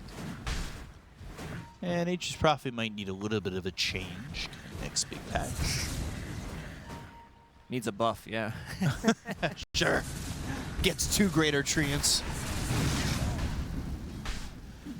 Looking for the shard. Toronto, Tokyo going back towards that Ags, and now they've got the Vortex once again on Amira, the TPN from Satanic to kill off this Hoodwink. No one getting a little bit of revenge, and Kiyotaka, he blink strikes onto the Terrorblade. There are a lot of heroes nearby. He needs to be very careful. Tricks of the trade, the escape act, Kiyotaka. If this is not the most classic Kiyotaka move we've seen, at least in this game, there's always a couple of those in every single game. And then just stoic face from Kiyotaka after making a move like that. He's done this so many times. Second nature. That's his innate ability. What would you call it? That, you know what? I think Kiyotaka's innate is straight up mid or feet. I think it really describes him. Sanjin Yasha for being, or rather the Sanjpart being flown out for Nightfall. Looking for that Harpoon, looking to grab onto some of these heroes, now level 16 towards 17. But I'm looking. He is ahead now of both the Storm and the Sand King, so the level damage will, the level pain, you know, it only works when the pain is more, when the level is higher. Doctor asks you, how much pain? Doom just says yes. Hoping to put some more damage onto these heroes on PARIVISION. You're looking at me like your doctor has never asked you. Well, it's not that doctor has never asked me, it's just the answer is kind of weird. I point to the smiley face, you know? Disperser. Not an item we see that often. No, Night Class, he's on some next level shit. This guy just doesn't want to build traditional items. First game, Kaya, straight up on Tinker into Blink Dagger Ags. I point to the smiley face, you know? Disperser. Not an item we see that often. No, Night Class, he's on some next level shit. This guy just doesn't want to build traditional items. First game, Kaya, straight up on Tinker into Blink Dagger Ags. Second game, Nullifier, a lot of value. Rush on position 4 Terrorblade. This time around, Disperser. Wants to be able to speed things up, have a Dispel as well. Could get him out of the trouble, and whoever's caught inside of the cloud. Radiant's bottom tower is under attack. No one. Building a Witchblade back in. Aurora going for Roche. It's a big play for them. Getting this around the timing of the respawn on the Tormentor. So kind of understanding what the objective is that they're going for. And while they're going for this, they've snuck Roche. This is a really good move from Aurora. Understanding the timing. Bushwhack, Sharpshooter. Just a little bit of fear towards no one. It's, you know, just kidding. It's just me, the Hoodwink. Pretending that he has more heroes behind him. Yeah, definitely. So you have to make him, like you need to run away, maybe even pop a BKB, depending if somebody else does really show up. Alert Gale Guard for Satanic, by the way. Extra attack speed, extra bonus night vision. Going to be really good for a hero like Nature's Prophet. Dire's middle tower is Something under that could be a little bit worrisome. I mean, you do get that extra night vision. You talked about it. If they're not smoked, you get that extra view of some of these heroes. Thinking about the epicenter, thinking about going into Kiyotaka. They've got the Burrow Strike, they've got the Ball of Lightning. They'll get the Aegis out of his hands, and they will start to TP and leave. Quick Aegis usage from this Riki, and a good job there to put it together from PARIVISION and wipe out that Aegis quickly. I think I've seen Kiyotaka lose these Aegises so quickly. The rest of the team also trying to back him up. Golem is dropped, but it's still not enough. And now, the game, 8k gold lead for PARIVISION. They are out-farming them. Is that a good stat to look at? Average Aegis. This is a very hard one to find. Yeah, I think this one needs to be done manually. Yeah, Very average specific Aegis stat. usage time. If somebody wants to put together the numbers. Middle tower is under attack. They are putting the pressure on the tower, so it's not stopping Aurora from playing forward. They know they don't have an Aegis anymore, but they do have Kiyotaka, who feels pretty strong. He's looking now for a BKB. But can they get their hands on to Satanic? I mean, this guy has died twice so far, but Has fallen. overall, he's farming up a real pasture of animals. This has been quite the Nature's Prophet game. The next one, other than Doom, who's kind of cheating, like, this is a huge lead. And Nightglass is going to die to Kiyotaka. Maybe they get the kill here. They'll use the Doom onto DM and get a second. You can get access to that shrine. Some of those shrines taken by PARIVISION anyway. 1,500 gold. 1,500 damage, but how much gold did he get for that kill? 700 gold for Kiyotaka. Oh. DM, also known as Doom Me, professional e-athlete from Russian Federation. Tank that Doom. We haven't seen Doom in quite some time now. Well, there it was. Got him a kill.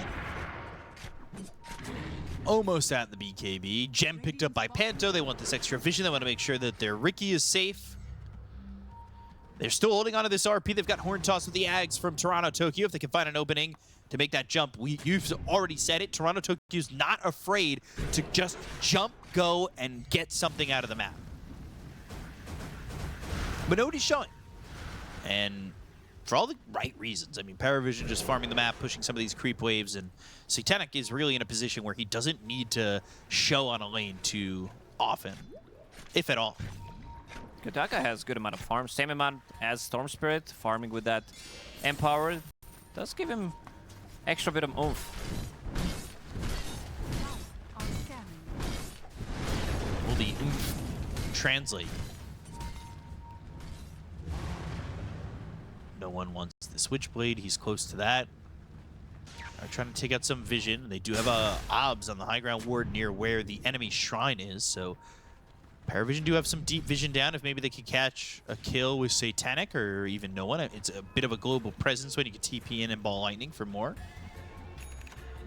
They are taking away a lot of Aurora's vision too. Class has done a good job to have these sentries down and they clean up these OBS.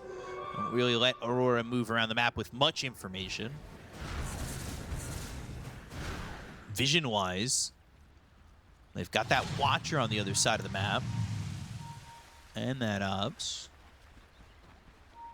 But that's pretty much it for the Radiant side. Dire, you can see some OBS on their side of the map. There was one that was over by the shrine, but that timed out. Giants are scanning. With this gem on DM, they're just able to clean up any safety, and they're passing it around. They're not really afraid of Both teams have gem. having maybe Ricky. no one hold it. Glimmer Capes as well. Remove some of that vision. Another Wrath of Nature flies out. They're going to back off, and there is a smoke from Ducalis. It's the ninja gear that he's got in that neutral spot. Radiant See if he goes to bottom place any tower deep is vision, under because he's just attack. backing off. I mean, there's 4 minutes still. The Tormentor comes back up. But he's been using this ninja gear to try and place some deep wards, and he has kind of thrown some deep wards that have worked out or activated some Watchers that have gotten them a little bit of vision. And Panto, no enemies here, They're but ganking them. Mira has had enough. it's not cool. Uses Bushwhack on them. They're ready to go. Every green light is ready. Are they gonna jump this illusion? No, the smoke doesn't break, so they're wise to it. But nobody is nearby. I mean, this is a smoke that's not gonna find anybody. Unless somebody TP's over, if, say, Satanic comes over to this area, they're not really finding anything with this smoke. Just finding empty camps that'll now respawn. There's some OBS vision up there, and Ducalis again here with the rest of his team. They're fully smoking, so it's not just the Ninja Gear solo smoke. They're going to have this shield rune picked up by no one, so he'll have some extra health. Tower is under attack. They can see that they are behind Doom. He just showed himself. Attacked from Glimmer, then disappeared. So that's why they're making this wrap around. Kiyotaka TP'd on the other side of the map. This leaves Like they're Mira. gonna find Mira again. Just him. And Mira willing to play the sacrificial squirrel. It opens up the map. Kiyotaka gets to farm a little bit longer. They don't really take many objectives off this. They can push a tier 2 tower over bottom. They had enough heroes to do so. But instead, Ducalis looking to clean up some creep waves and get some gold over mid.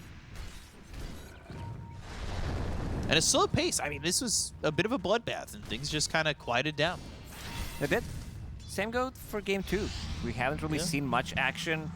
A couple of these attempts, they missed where the other team is gonna be. And then one big team fight where they lost Divine Rapier. This time around, these are not Divine Rapiers carriers by any means. And also, I see Butterfly that was actually just completed on Satanic. He had it in a quick buy, but this hero farmed so quickly, which is very, very good. Like carry-to-carry matchup, Doom, he doesn't build into MKB. He doesn't build into Bloodthorn. Ricky can buy it later, maybe as his like 6th item. Magnus also doesn't buy it, so they're gonna have this issue dealing with it. But speaking of that, Yeah, they are. he's actually gonna go for it. I mean, you have to, because there's no other way around it. Just use Satanic Ink. Kiyotaka tricks of the trade, gets to the low ground, but the epicenter of the Burrow Strike comes through on a 2. But they're going to turn this around on a DM with some big damage. Mira's in trouble, though. The epicenter rocks him, and they get the kill on a Mira. That's just one so far, but everybody else on Aurora gets out. Middle tower is under attack. It's always focus Mira, never how's Mira. How's Mira doing? He died 9 times in this game. And immediately, everybody back to farming. Some of the BKBs have been used. They're going to try to reset. I think you need to have, especially because you're playing right-click Doom. If you were playing it with Radiance, I think you can skip it because you still have some damage. But because you're playing it with Echo Saber, that means that you need to buy that MKB. Harpoon, quick kill on a Ducalis, but Nightfall taking a lot of damage despite the fact that he popped this BKB. They go to the Chaotic Offering on a Satanic. They'll use the BKB and just kind of buy some time to TP out. Nightfall, he's out. Yeah, he was out. Panto escapes. Kiyotaka's gone. They took what they could get. I mean, they committed the Chaotic Offering for it. There might be a gentleman's Pretty agreement expensive. between these two teams that you can only kill one hero and then you need to go Has to back. be a support. Yeah, and it has to be a support, exactly. Level 23 on Nature's Prophet, about to be 24. But you said that Nature's Prophet needs to be nerfed. He got nerfed. He had Sprout Leash talent on level 20 for a long time. Then it go through BKB, then we removed that part, then we had to remove it because it was still Imba. This hero's just now super strong instead of Imba. All right. Next Roche available. Bushwhack and Illusion, all that for no gold. They didn't kill it. It'll just sit there in sadness. Radiant are Who will scanning. get Roche? Big question here is they set up a little bit for the side of PARIVISION with this Ob Sentry combo. But can they find the opening? DM's in a great spot for a big epicenter Burrow Strike play. And Satanic TP's in, and immediately they're into Roche. Nightfall's not here. Toronto They don't know Tokyo's about not it. here. There is no roar. They weren't the ones who killed the last No, Roche. they got to be careful about just letting this go. But And it's instead, Mira Mira again. He'll be caught. Wheel of Wonder. DM was through. At least they know Roche is go being back. done now. They Go have back. RP available. They could contest this. Wait it out. NP is going to scout things out with the illusions, so it's No. EB. At least he didn't RP on that. I love this. Kiyotaka, he procced Roshan's Roar with just one attack because he was sitting relatively low. And then immediately you see PARIVISION running in. It's like they're And they got it. Yeah, they're going to finish it off.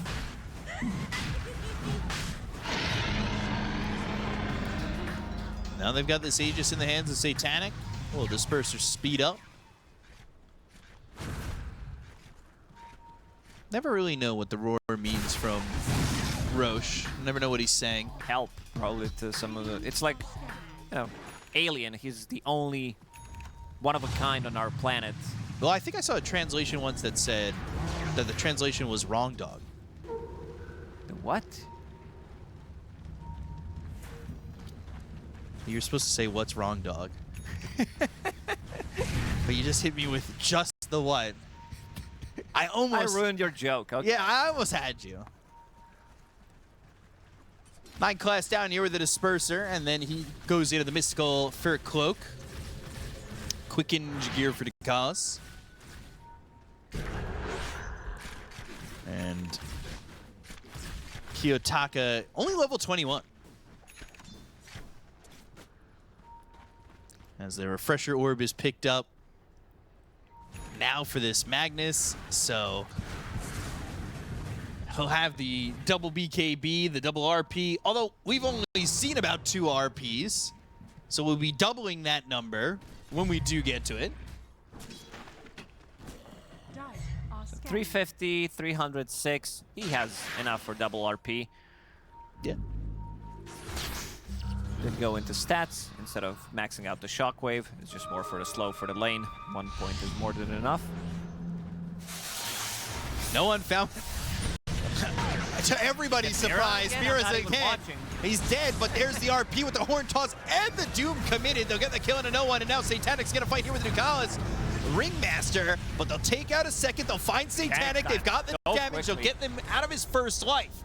There's the refresher orb activated. They do have themselves an RP, but the barrel strike comes through. Toronto Tokyo, though, needs the skewer, has the RP, but do they have the damage? Radamachos, the Thunder from 9 class, but the horn toss, the follow-up, the damage on the Satanic is there. They get the kill, they take the Nature's Prophet, the barrel strike on a Nightfall. They'll trade carries. They'll buy back on Satanic, an immediate TP into the fight. The gems on the ground for the side of PARIVISION to take, but they want to kill these heroes. They don't want to let them off the hook. And of course, again, it's Mira who's dead for the second time. Titanic coming back into the fight with this buyback. This could open up the game. Yeah. Relatively early buyback that might not be able to get them much out of it. Sure, you got a kill on Mira again, which is his 12th death, but damage coming out from Doom. You can see he is very high level. That innate ability, Level Pain, is working on pretty much every single hero except Nature's Prophet, who is level 26. Yeah, Satanic's got a lot from this game. And now he wants this Ag's Blessing. Panto just gonna try and slow him down with the upheaval. Level 25. Greater Treants, 2 of them actually. So that's 500 damage just from Treants. How can something so cute be so destructive? Mama. I mean, that's, yeah. Burrow strike in. Ball lightning and a vortex. Panto dead trying to defend. He's got buyback. 20 seconds. Kiyotaka's out. No RP for 30 Another seconds. Ceterax is in trouble.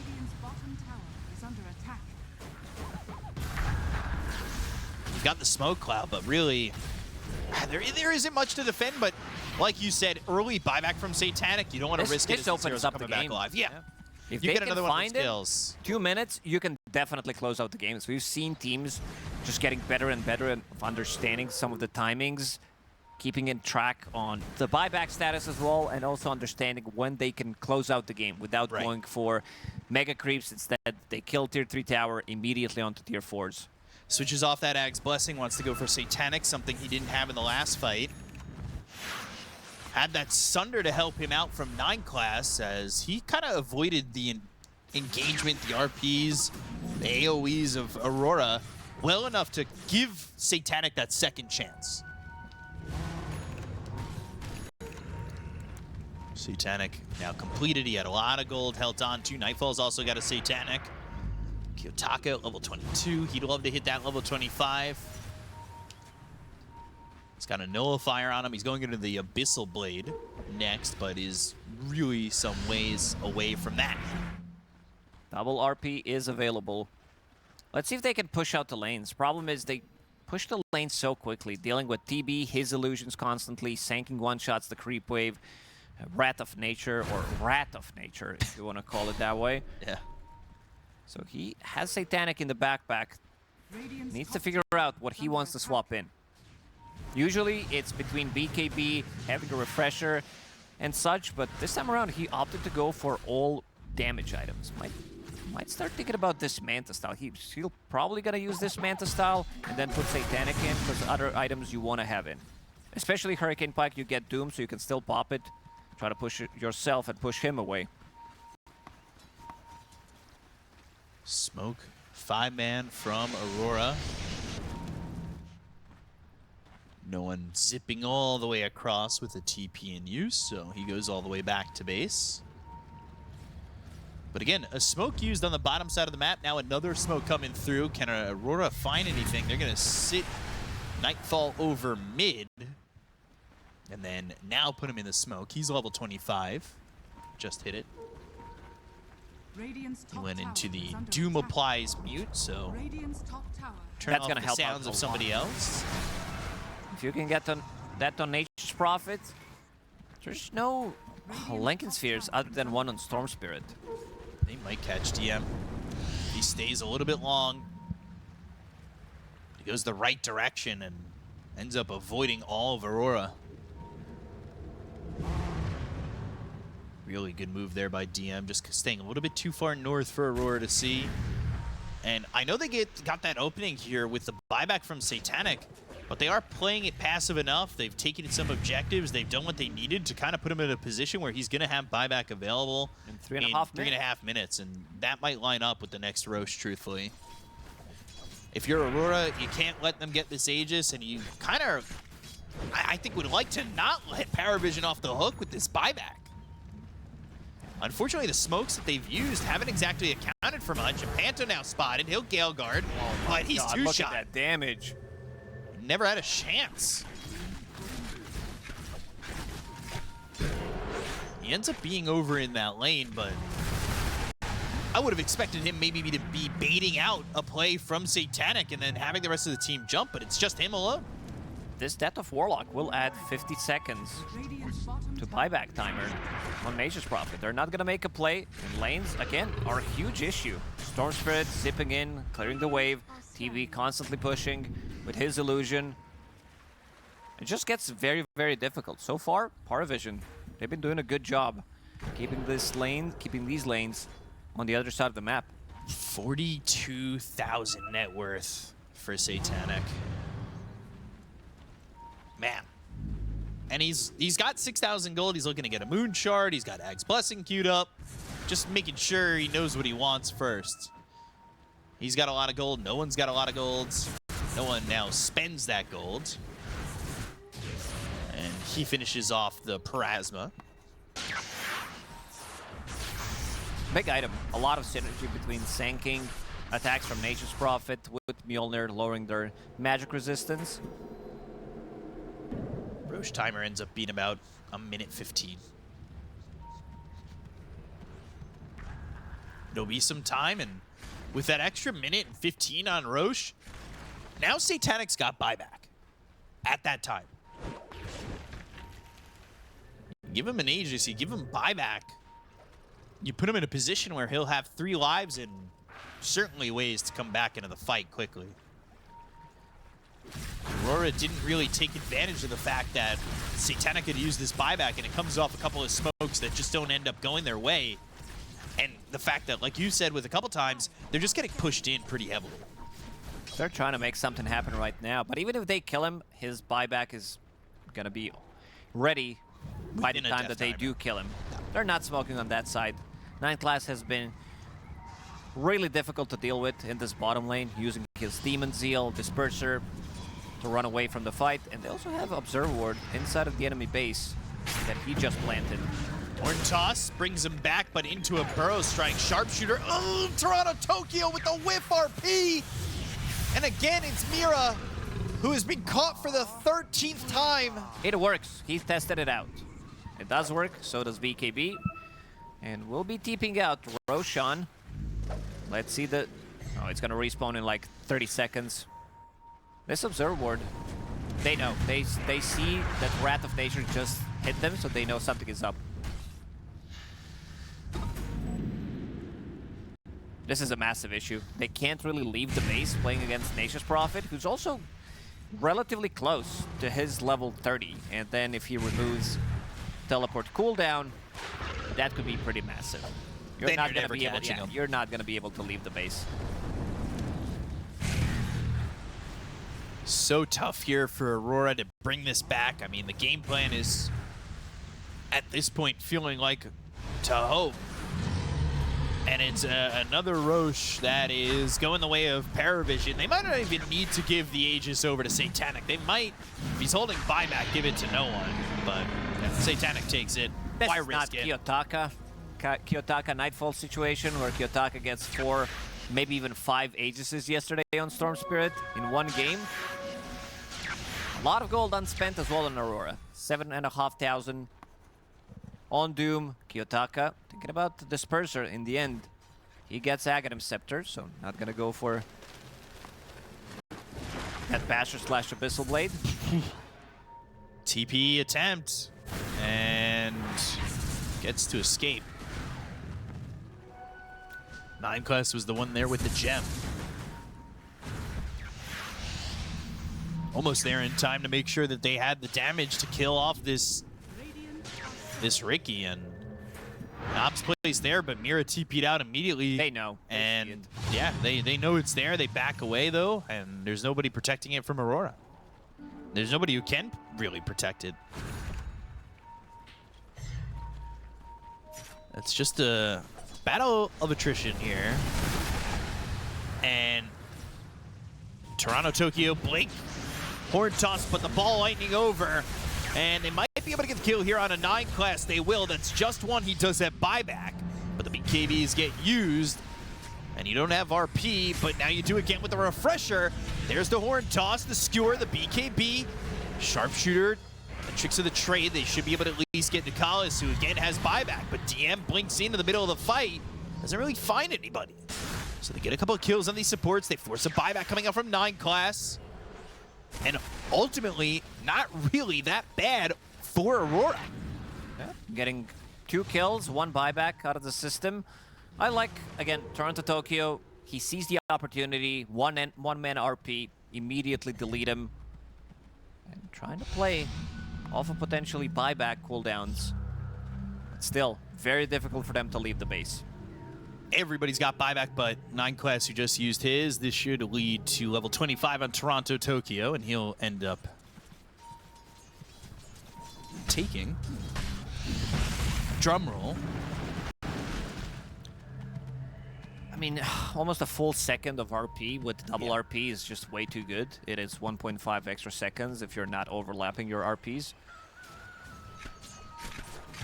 Ricky hit that 25 a while ago. We talked about the fact that he's got the tricks of the trade, applies basic dispel, and the Doom's level 26, and we talked about Doom applying mute. Ricky's level 25 are kind of underwhelming. 1 cloak and dagger fade delay, so it brings it down to 1 second. If they see you, they see you. Like, you're gonna die at that point. You're gonna have a gem. And basic dispel is okay-ish. It depends.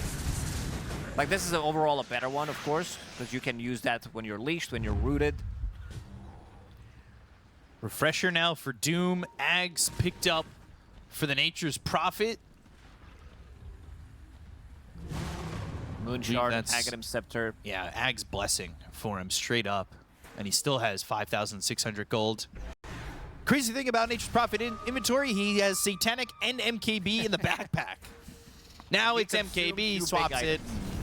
All right. Thinking about the epicenter, there's the ball lightning going in with the vortex. The damage is done on the Nightfall, but is it going to be enough with the BKB being popped? They go to the Wheel of Wonder. They get the kill into a Toronto Tokyo. They both have buyback. Though Satanic, they'll lose that first life, but they got the kill on a Nightfall, so they take out the Doom. They'll pause in the middle of the fight, and we'll hold on for a second. Bug, I can't buy back. Ooh. Can't try to reconnect, see what's going to happen.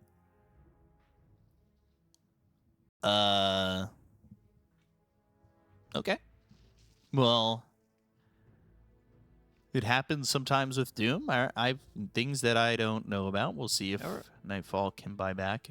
Kiyotaka hits them with why prolong the inevitable. very confident in this position, Yeah. down 37,000 net worth and buying back here. I agree. So we might need to check. He clicked it, but it doesn't work.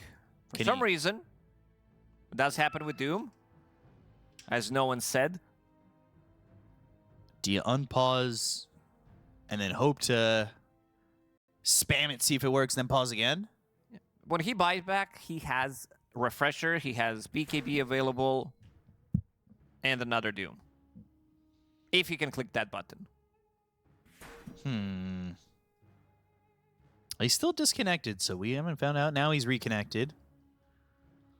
Test it. We need him to click it. I'm not clicking it. I'm not testing it. All right. Let's see if our obs is brave enough to click his buyback button and Don't do see what it! happens. Don't do it!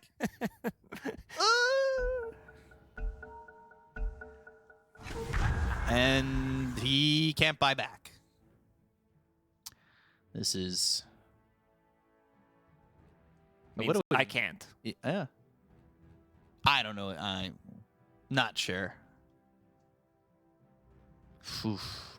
This is... That's a tough one. You don't have buyback, and all of a sudden, what do? I mean, do you have a gentleman's agreement and just have everybody back away from the base? Let's see. Does he have enough gold for buyback? Let's check that one first. So, buyback available. He has extra 500 gold. Okay. And then, is it the buyback cost increase that's bugging it? The 20%? Yeah, that could be a thing. Hold on. Try and make a call. See if somebody could help us out. All right, we're gonna do the math. Oh, you're going to do the math? Okay. So they're just trying to figure out if the math is correct. Buyback cost is $36.58. But is that the right number? I mean, out of inflation, 20% is pretty high. That's a lot. So he needs 4,389 gold. So he's got it. Because he's got 40... No, He wait, doesn't no, he have doesn't have enough it. He gold. doesn't have enough gold. So he doesn't have enough gold. So he actually doesn't have enough gold for buyback, and he's been tricked. It was a ruse all along. If I'm not sure about this one. If does buyback on Doom automatically with this facet add that extra 20%? Well, it's usually a tax, and then you have to get asked for tip. They turn the iPad You have to around. file it. Yeah. That's how it's it works. really annoying, honestly. And then they cover with a sticker the 0%, and you're like, I don't really feel like tipping. The service wasn't that great. All you did was pour me a cup of coffee. I don't really know. I didn't do the math. You did the math, so I trust you way more than if I did the math. Be honest. It wasn't me. It was Google who did the math. So Well, you typed in the numbers, yeah. right? So if it works that way, if it's 20% increase because of his facet that is not added automatically to his number, how much he needs, he does not have enough gold for buyback. Which tricks you into thinking that you do have buyback. And then you're just not able to figure out the numbers. You get tricked. You get tricked a little bit. It's those goddamn tariffs. They're hitting hard. Today, 20. Tomorrow, 2,293. Who knows? It's unfortunately, the trade deficit. We give you buybacks on Magnus and Warlock, and you gave us nothing back, so... Yeah. They're saying that it says the amount of gold that he needs to buy back. 360. Yeah, the college is saying 360 plus 20%. So do you have 4.2k gold? I don't think Ducalis's math is correct. Nightfall's saying no. Menya Pichet, he says, it says to me that he needs 3,000 gold to buy back. So maybe from his point of view, maybe that's that 20% already added. Because he said that he needs 3,000 gold. They're all fighting over the math. All right, hold on. I'm going to figure this one out. Just give me a second. We've been told that it's, like you said, 4,389, but we don't know if that's correct. I don't trust anybody's From math. my understanding of Russian, what they're talking about is that on his screen, it does show that his buyback is 3,000 gold. And with the increase of 20%, this is the 3,600 that is showing for the rest of us. But their screen says something else. Okay. Hold on. Bear with me for a second. Leave me alone. I'm gonna ask somebody a question. But boop boop boop boop boop boop boop. They're not answering. Tight little guy.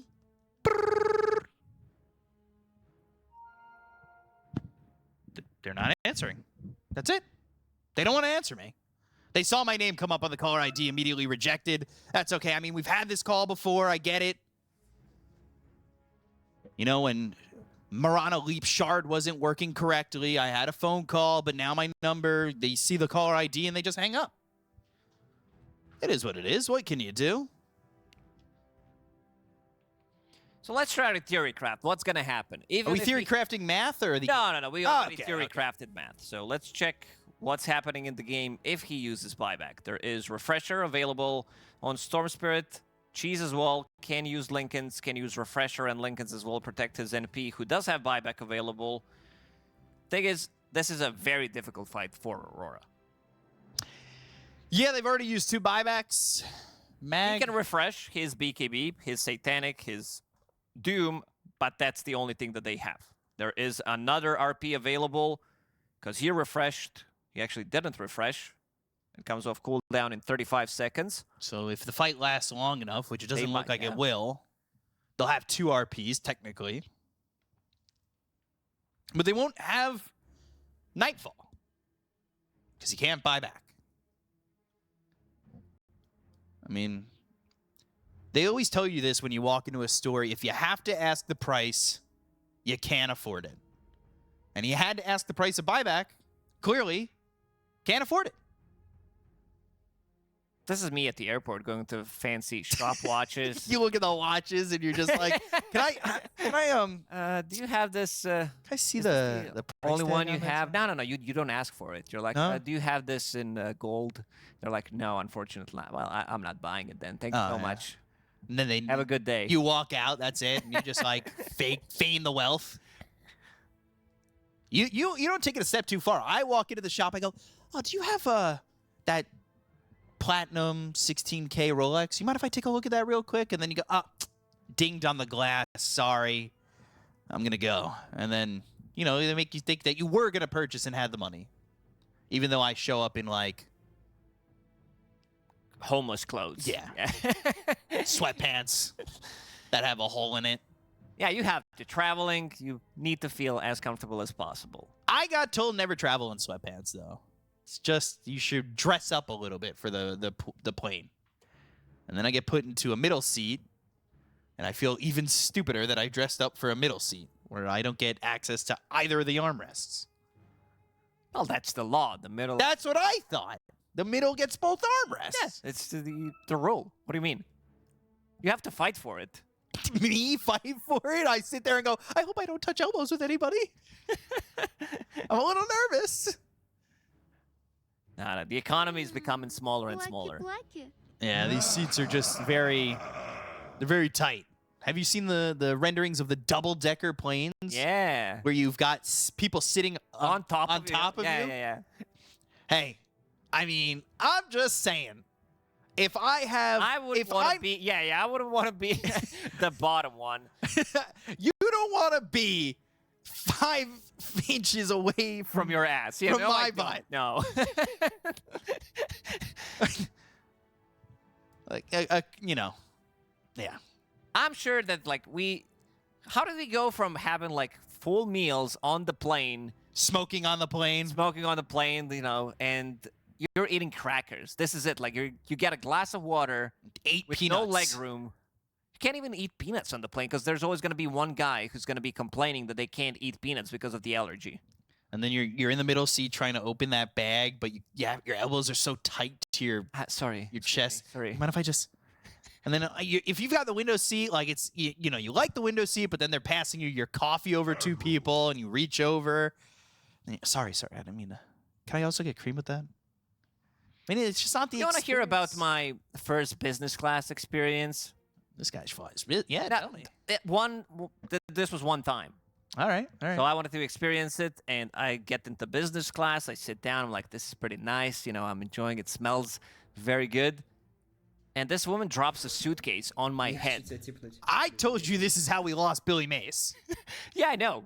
And she's like, well, what can I do to make it better? I'm like, if we can go back in time... Maybe not drop that's the only way we can fix it. But yeah, this was my experience, and I fell asleep, slept for like good 9 hours, woke up. I'm like, yeah, this is great. Oof. Didn't really get to fully experience it. I think it's all about all for blur. that champagne, asking for extra drinks. You don't have to ask for it. They bring it to you. Yeah, that's also true. They go champagne, orange juice, and I'm like, both, thank you, in one glass. No, I like when I'm sitting in economy and they go, coffee or tea? I'm like, tea, please. She's like, wrong. No, wrong. It's coffee. It wasn't a question of which you wanted. It was a game show. Yeah, sorry, you got it wrong. You don't even get the coffee.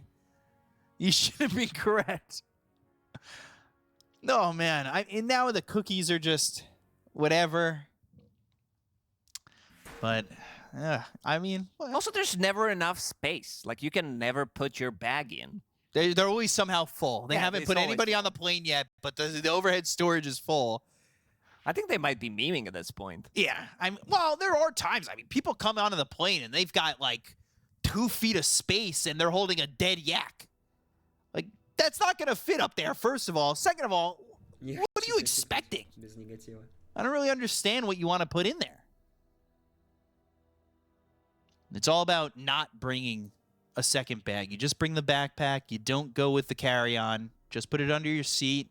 Bring the essentials. A charger. Yeah, I'm sure you can fit toiletries. The full luggage right in front of you, underneath the seat. You put the luggage, check that bag. You check that bag, and then you put the backpack in front.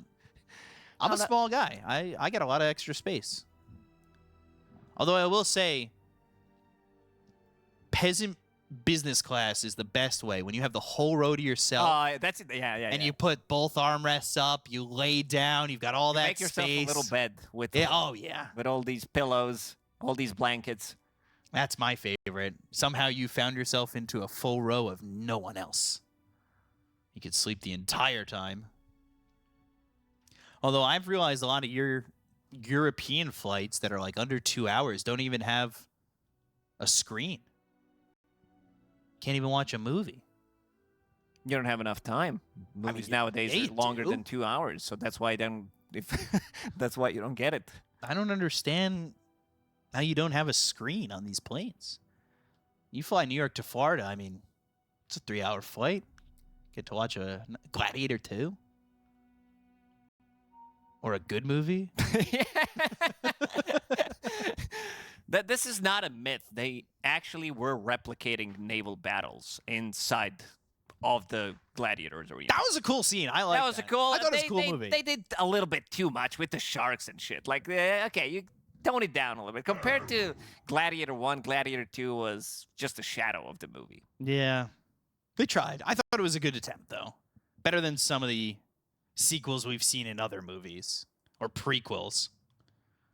I mean, you look at The Thing, the original, amazing movie. Prequel later on, terrible movie. Yeah, I don't know what's going on with the movie industry. It does feel like we're running out of ideas. I think people just don't think of ideas. They're like, what if insert old IP You know what? They're probably like players in this game. They're like, we have this one idea that can work, and that's a remake. What if we did Dune, but instead of the sand, we did it in space? Dune 3, Lost in Space. Have you seen the new trailer for Predator? No, I haven't actually. It's an anthology, isn't it? It's... I don't know what the hell that is, but apparently Predators they all look different. And they also don't earn their mask until they get X amount of kills, I guess, until they become beyond godlike or something in their own world. But this one looks funny.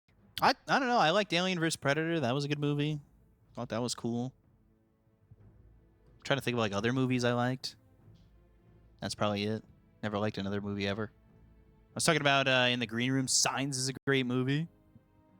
Sign? I love Signs. Great movie about an alien invasion. And it's Time to die. I don't know. It's an M. Night Shyamalan. I thought it was okay. The thoughts in the green room weren't exactly in agreement, but I thought it was decent.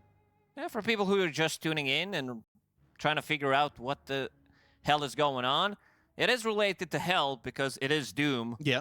And he is having a bug, or he doesn't have enough money. We're trying to figure that one out. The math might be wrong. Math might be right. wrong. The in-game math might be wrong because his buyback status is showing apparently different number on his screen. So for us, it shows 3.658. But his Devil's Bargain increases his buyback cost by 20%. So there's potentially a bug, but there's also potentially that he doesn't have enough money. So we're trying to figure that one out. We got some time, though, to kill while we wait for an answer. I'm sad that I have to ask permission, but do you mind if I tell a joke? No. Okay. Then I won't. So, Matt, if it is correct, there's one rule, Benjamin, that you have to follow. What's the rule? There is one rule. You know what the rule is. Math? No, I don't know what the... No. Math, we allowed math, and I'm going to be talking about math right now, because if we increase that number that we saw on the screen, his buyback status by 20%, that also means that his new buyback should cost 4,389 gold. That is pretty smart. I like being surrounded by smart people. This is the spots where bounty runes would spawn, but aren't. I'm still wondering... I mean, they probably wouldn't hold on to it. Well, that does make a big difference. 24 to 6 in bounty runes is certainly a lot of gold let up. 37,000 net worth lead, though, and I think it's literally just the math, but we'll see. We'll see what ends up happening. Ooh, look at the croakers. I'm here for it. We'll wait for a decision to be made, but I could look at some croakers. Tendrils of the Deep. My favorite spell, my favorite ancient at the moment. Okay, I'm being told. While we wait for a decision to be made, we're going to throw it to a quick break. Guys, don't leave! But we're going to throw it to a break. We'll see you in like 2 minutes. We'll see you in a bit.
Stăpâni, stăpâniți, cheamă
Ciobănaș cu oilii, bată-mi de pâilii, că-ai lăsat tu oilii și-ai plecat cu fetilii. Și-ai plecat cu fetilii, și-ai plecat cu fetilii. Eu m-am pornit după oi, duru-duru-duru-du. M-am întâlnit cu un iepuroi, duru-duru-duru-du. Bună cale iepuroi, n-ai văzut un cârdioi. Oi, n-ai văzut un cârdioi.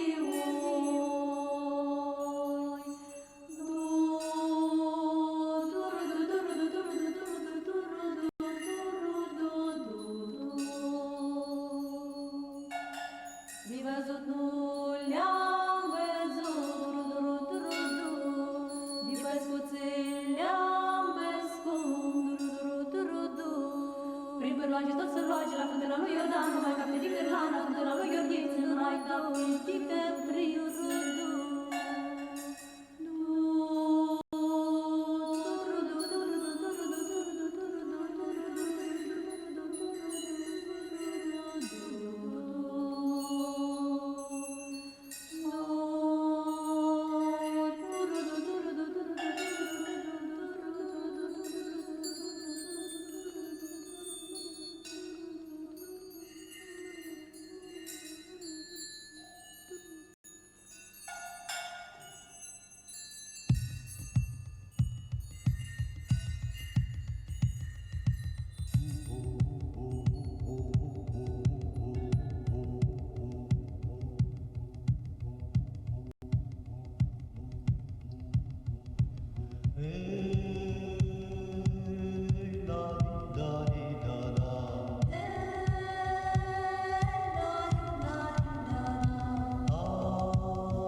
Moldova.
minte o mare baciu și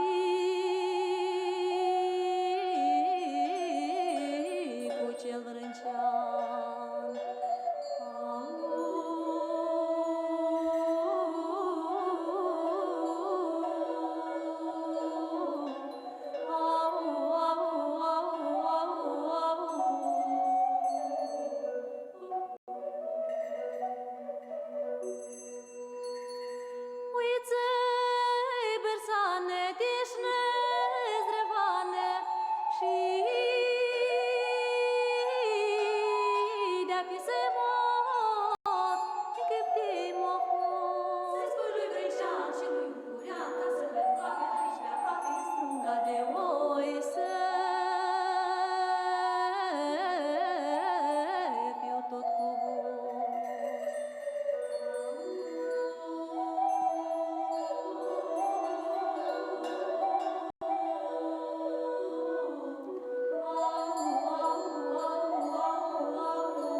Dumioara mea se de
Ciobănaș cu oilii, bată-mi de pâinii, că-ai lăsat tu oilii și-ai plecat cu fetilii.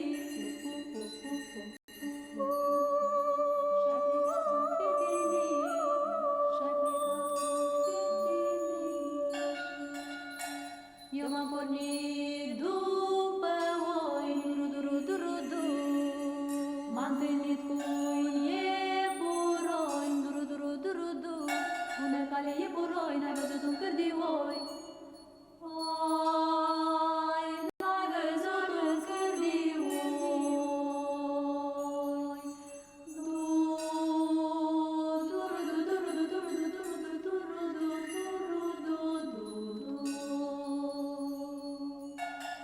Mi văzut, nu le-am văzut, din păscuțel le-am păscut, prin pârloage tot sărloage, la fântâna lui Iordan, nu mai capte din cârlan, la fântâna lui Gheorghiță, nu mai capte prin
de voi.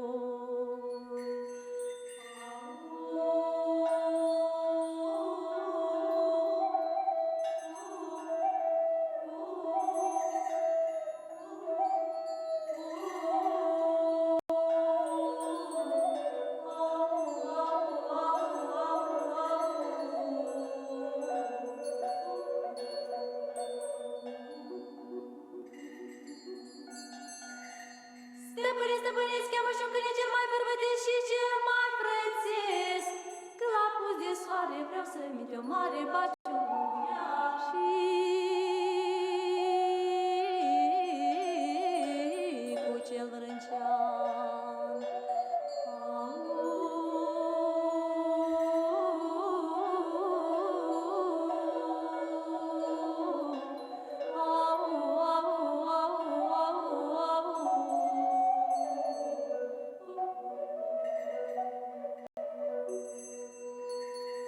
Uiței bersane, tișne, zdrevane și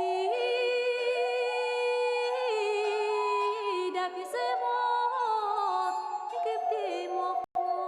Să-i spui lui Vrâncean și lui Ungurean ca să le facă aici pe aproape în strunga de oi să fiu tot cu voi.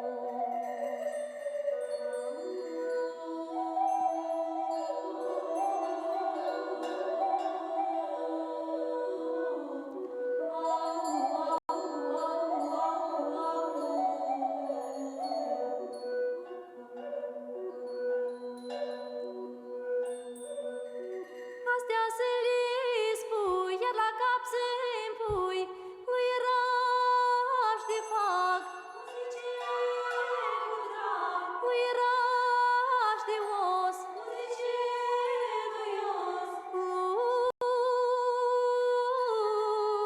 Lui Raș de soc, muzicei cu foc. Când abate pâinea, răzbate șuile, s-o strânge pe mine, mă plânge cu lacrimi de sânge.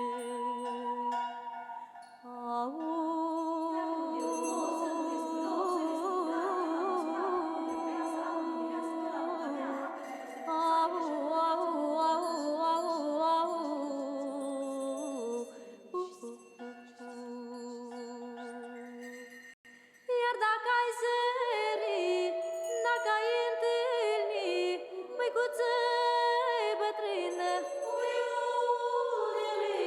din ochi lăcrimând, pe când mă alergând, de toți întrebând și la toți încânt.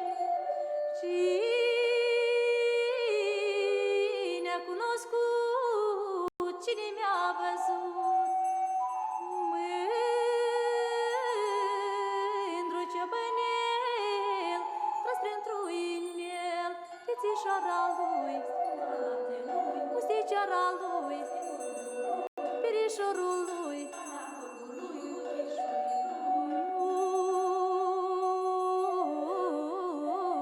ura câmpului.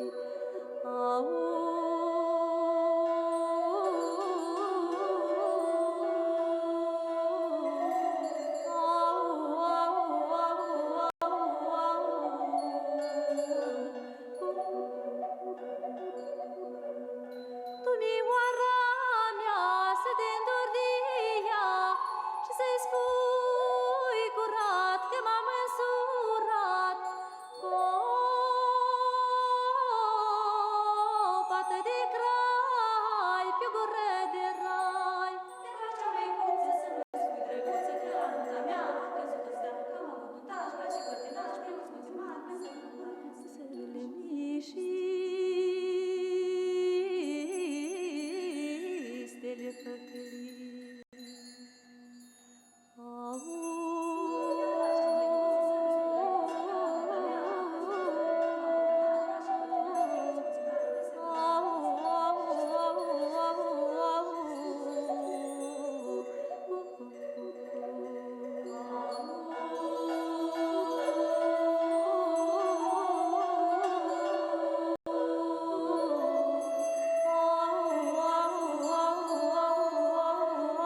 bănaș cu oilii, bată-mi de pâinii, că ai lăsat oilii și-ai plecat cu fetilii. Și-ai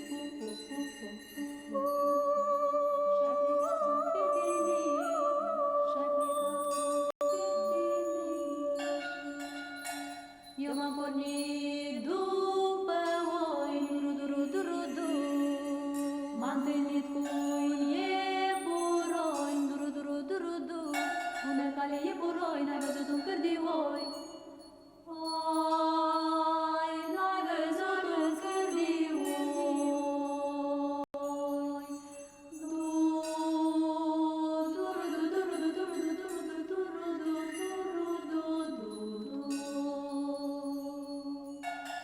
De văzut nu le-am văzut, duru-duru-duru-du.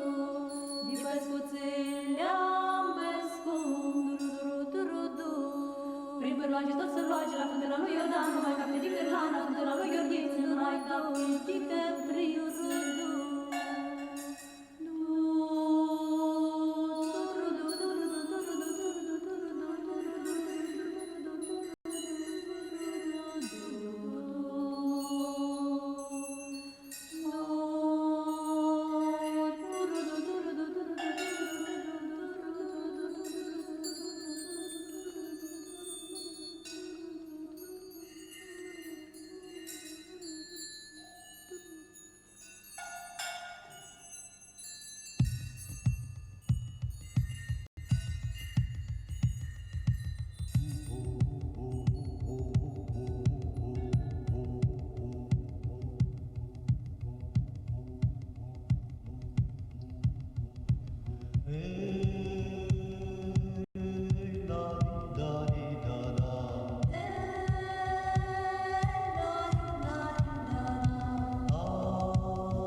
Să-i sus și ude,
Welcome back, everybody. We have had a bit of an extended break. I apologize for saying 2 minutes earlier, but we're back with this one. Lacoste, you want to let the viewers at home know what's going on?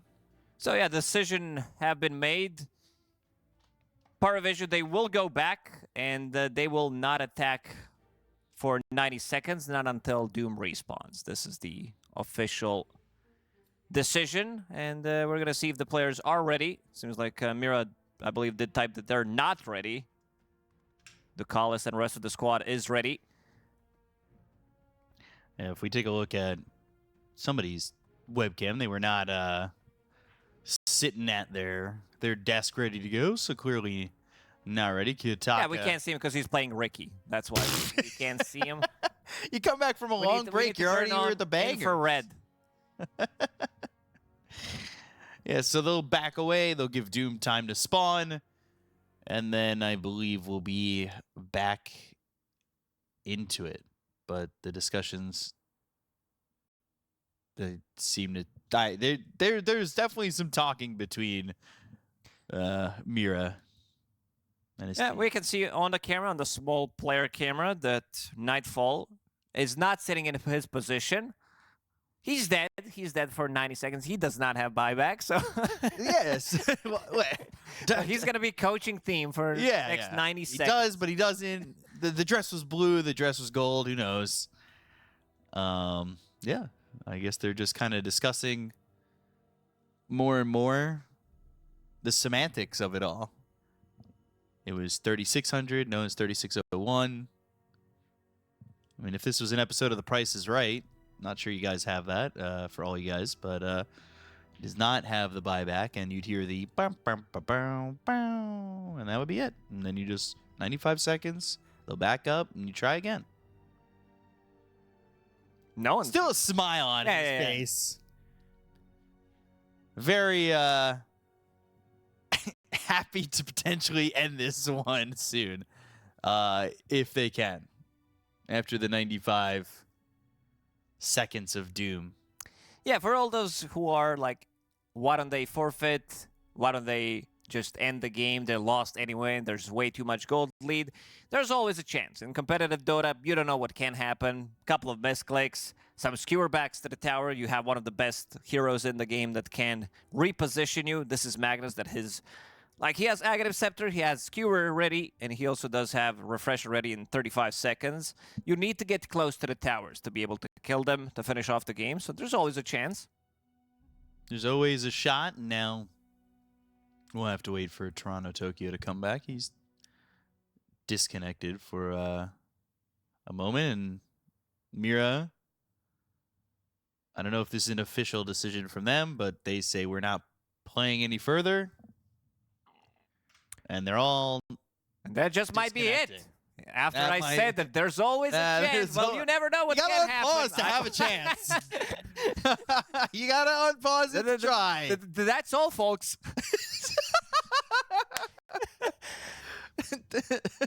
I hope our panel is ready to try to talk about this one. How do you break down the execution of this play? That's really the potential. I can't wait to hear what they have to say about it. Mr. Host, is this real? Yeah. Yeah, is this actually happening? I know we're on air. Hi, Dota fans. This is crazy. Panel, I Panel think is- you need to go to I your think you place guys to need close to be out ready the show and to close out the game. show. Our panel members tried to attack us in the casting room. They were unaware what was going on. Asking us if this was real. I mean, this isn't pre-recorded footage. I have no idea. DM with a little bit of a wave. Some thumbs up, some happiness.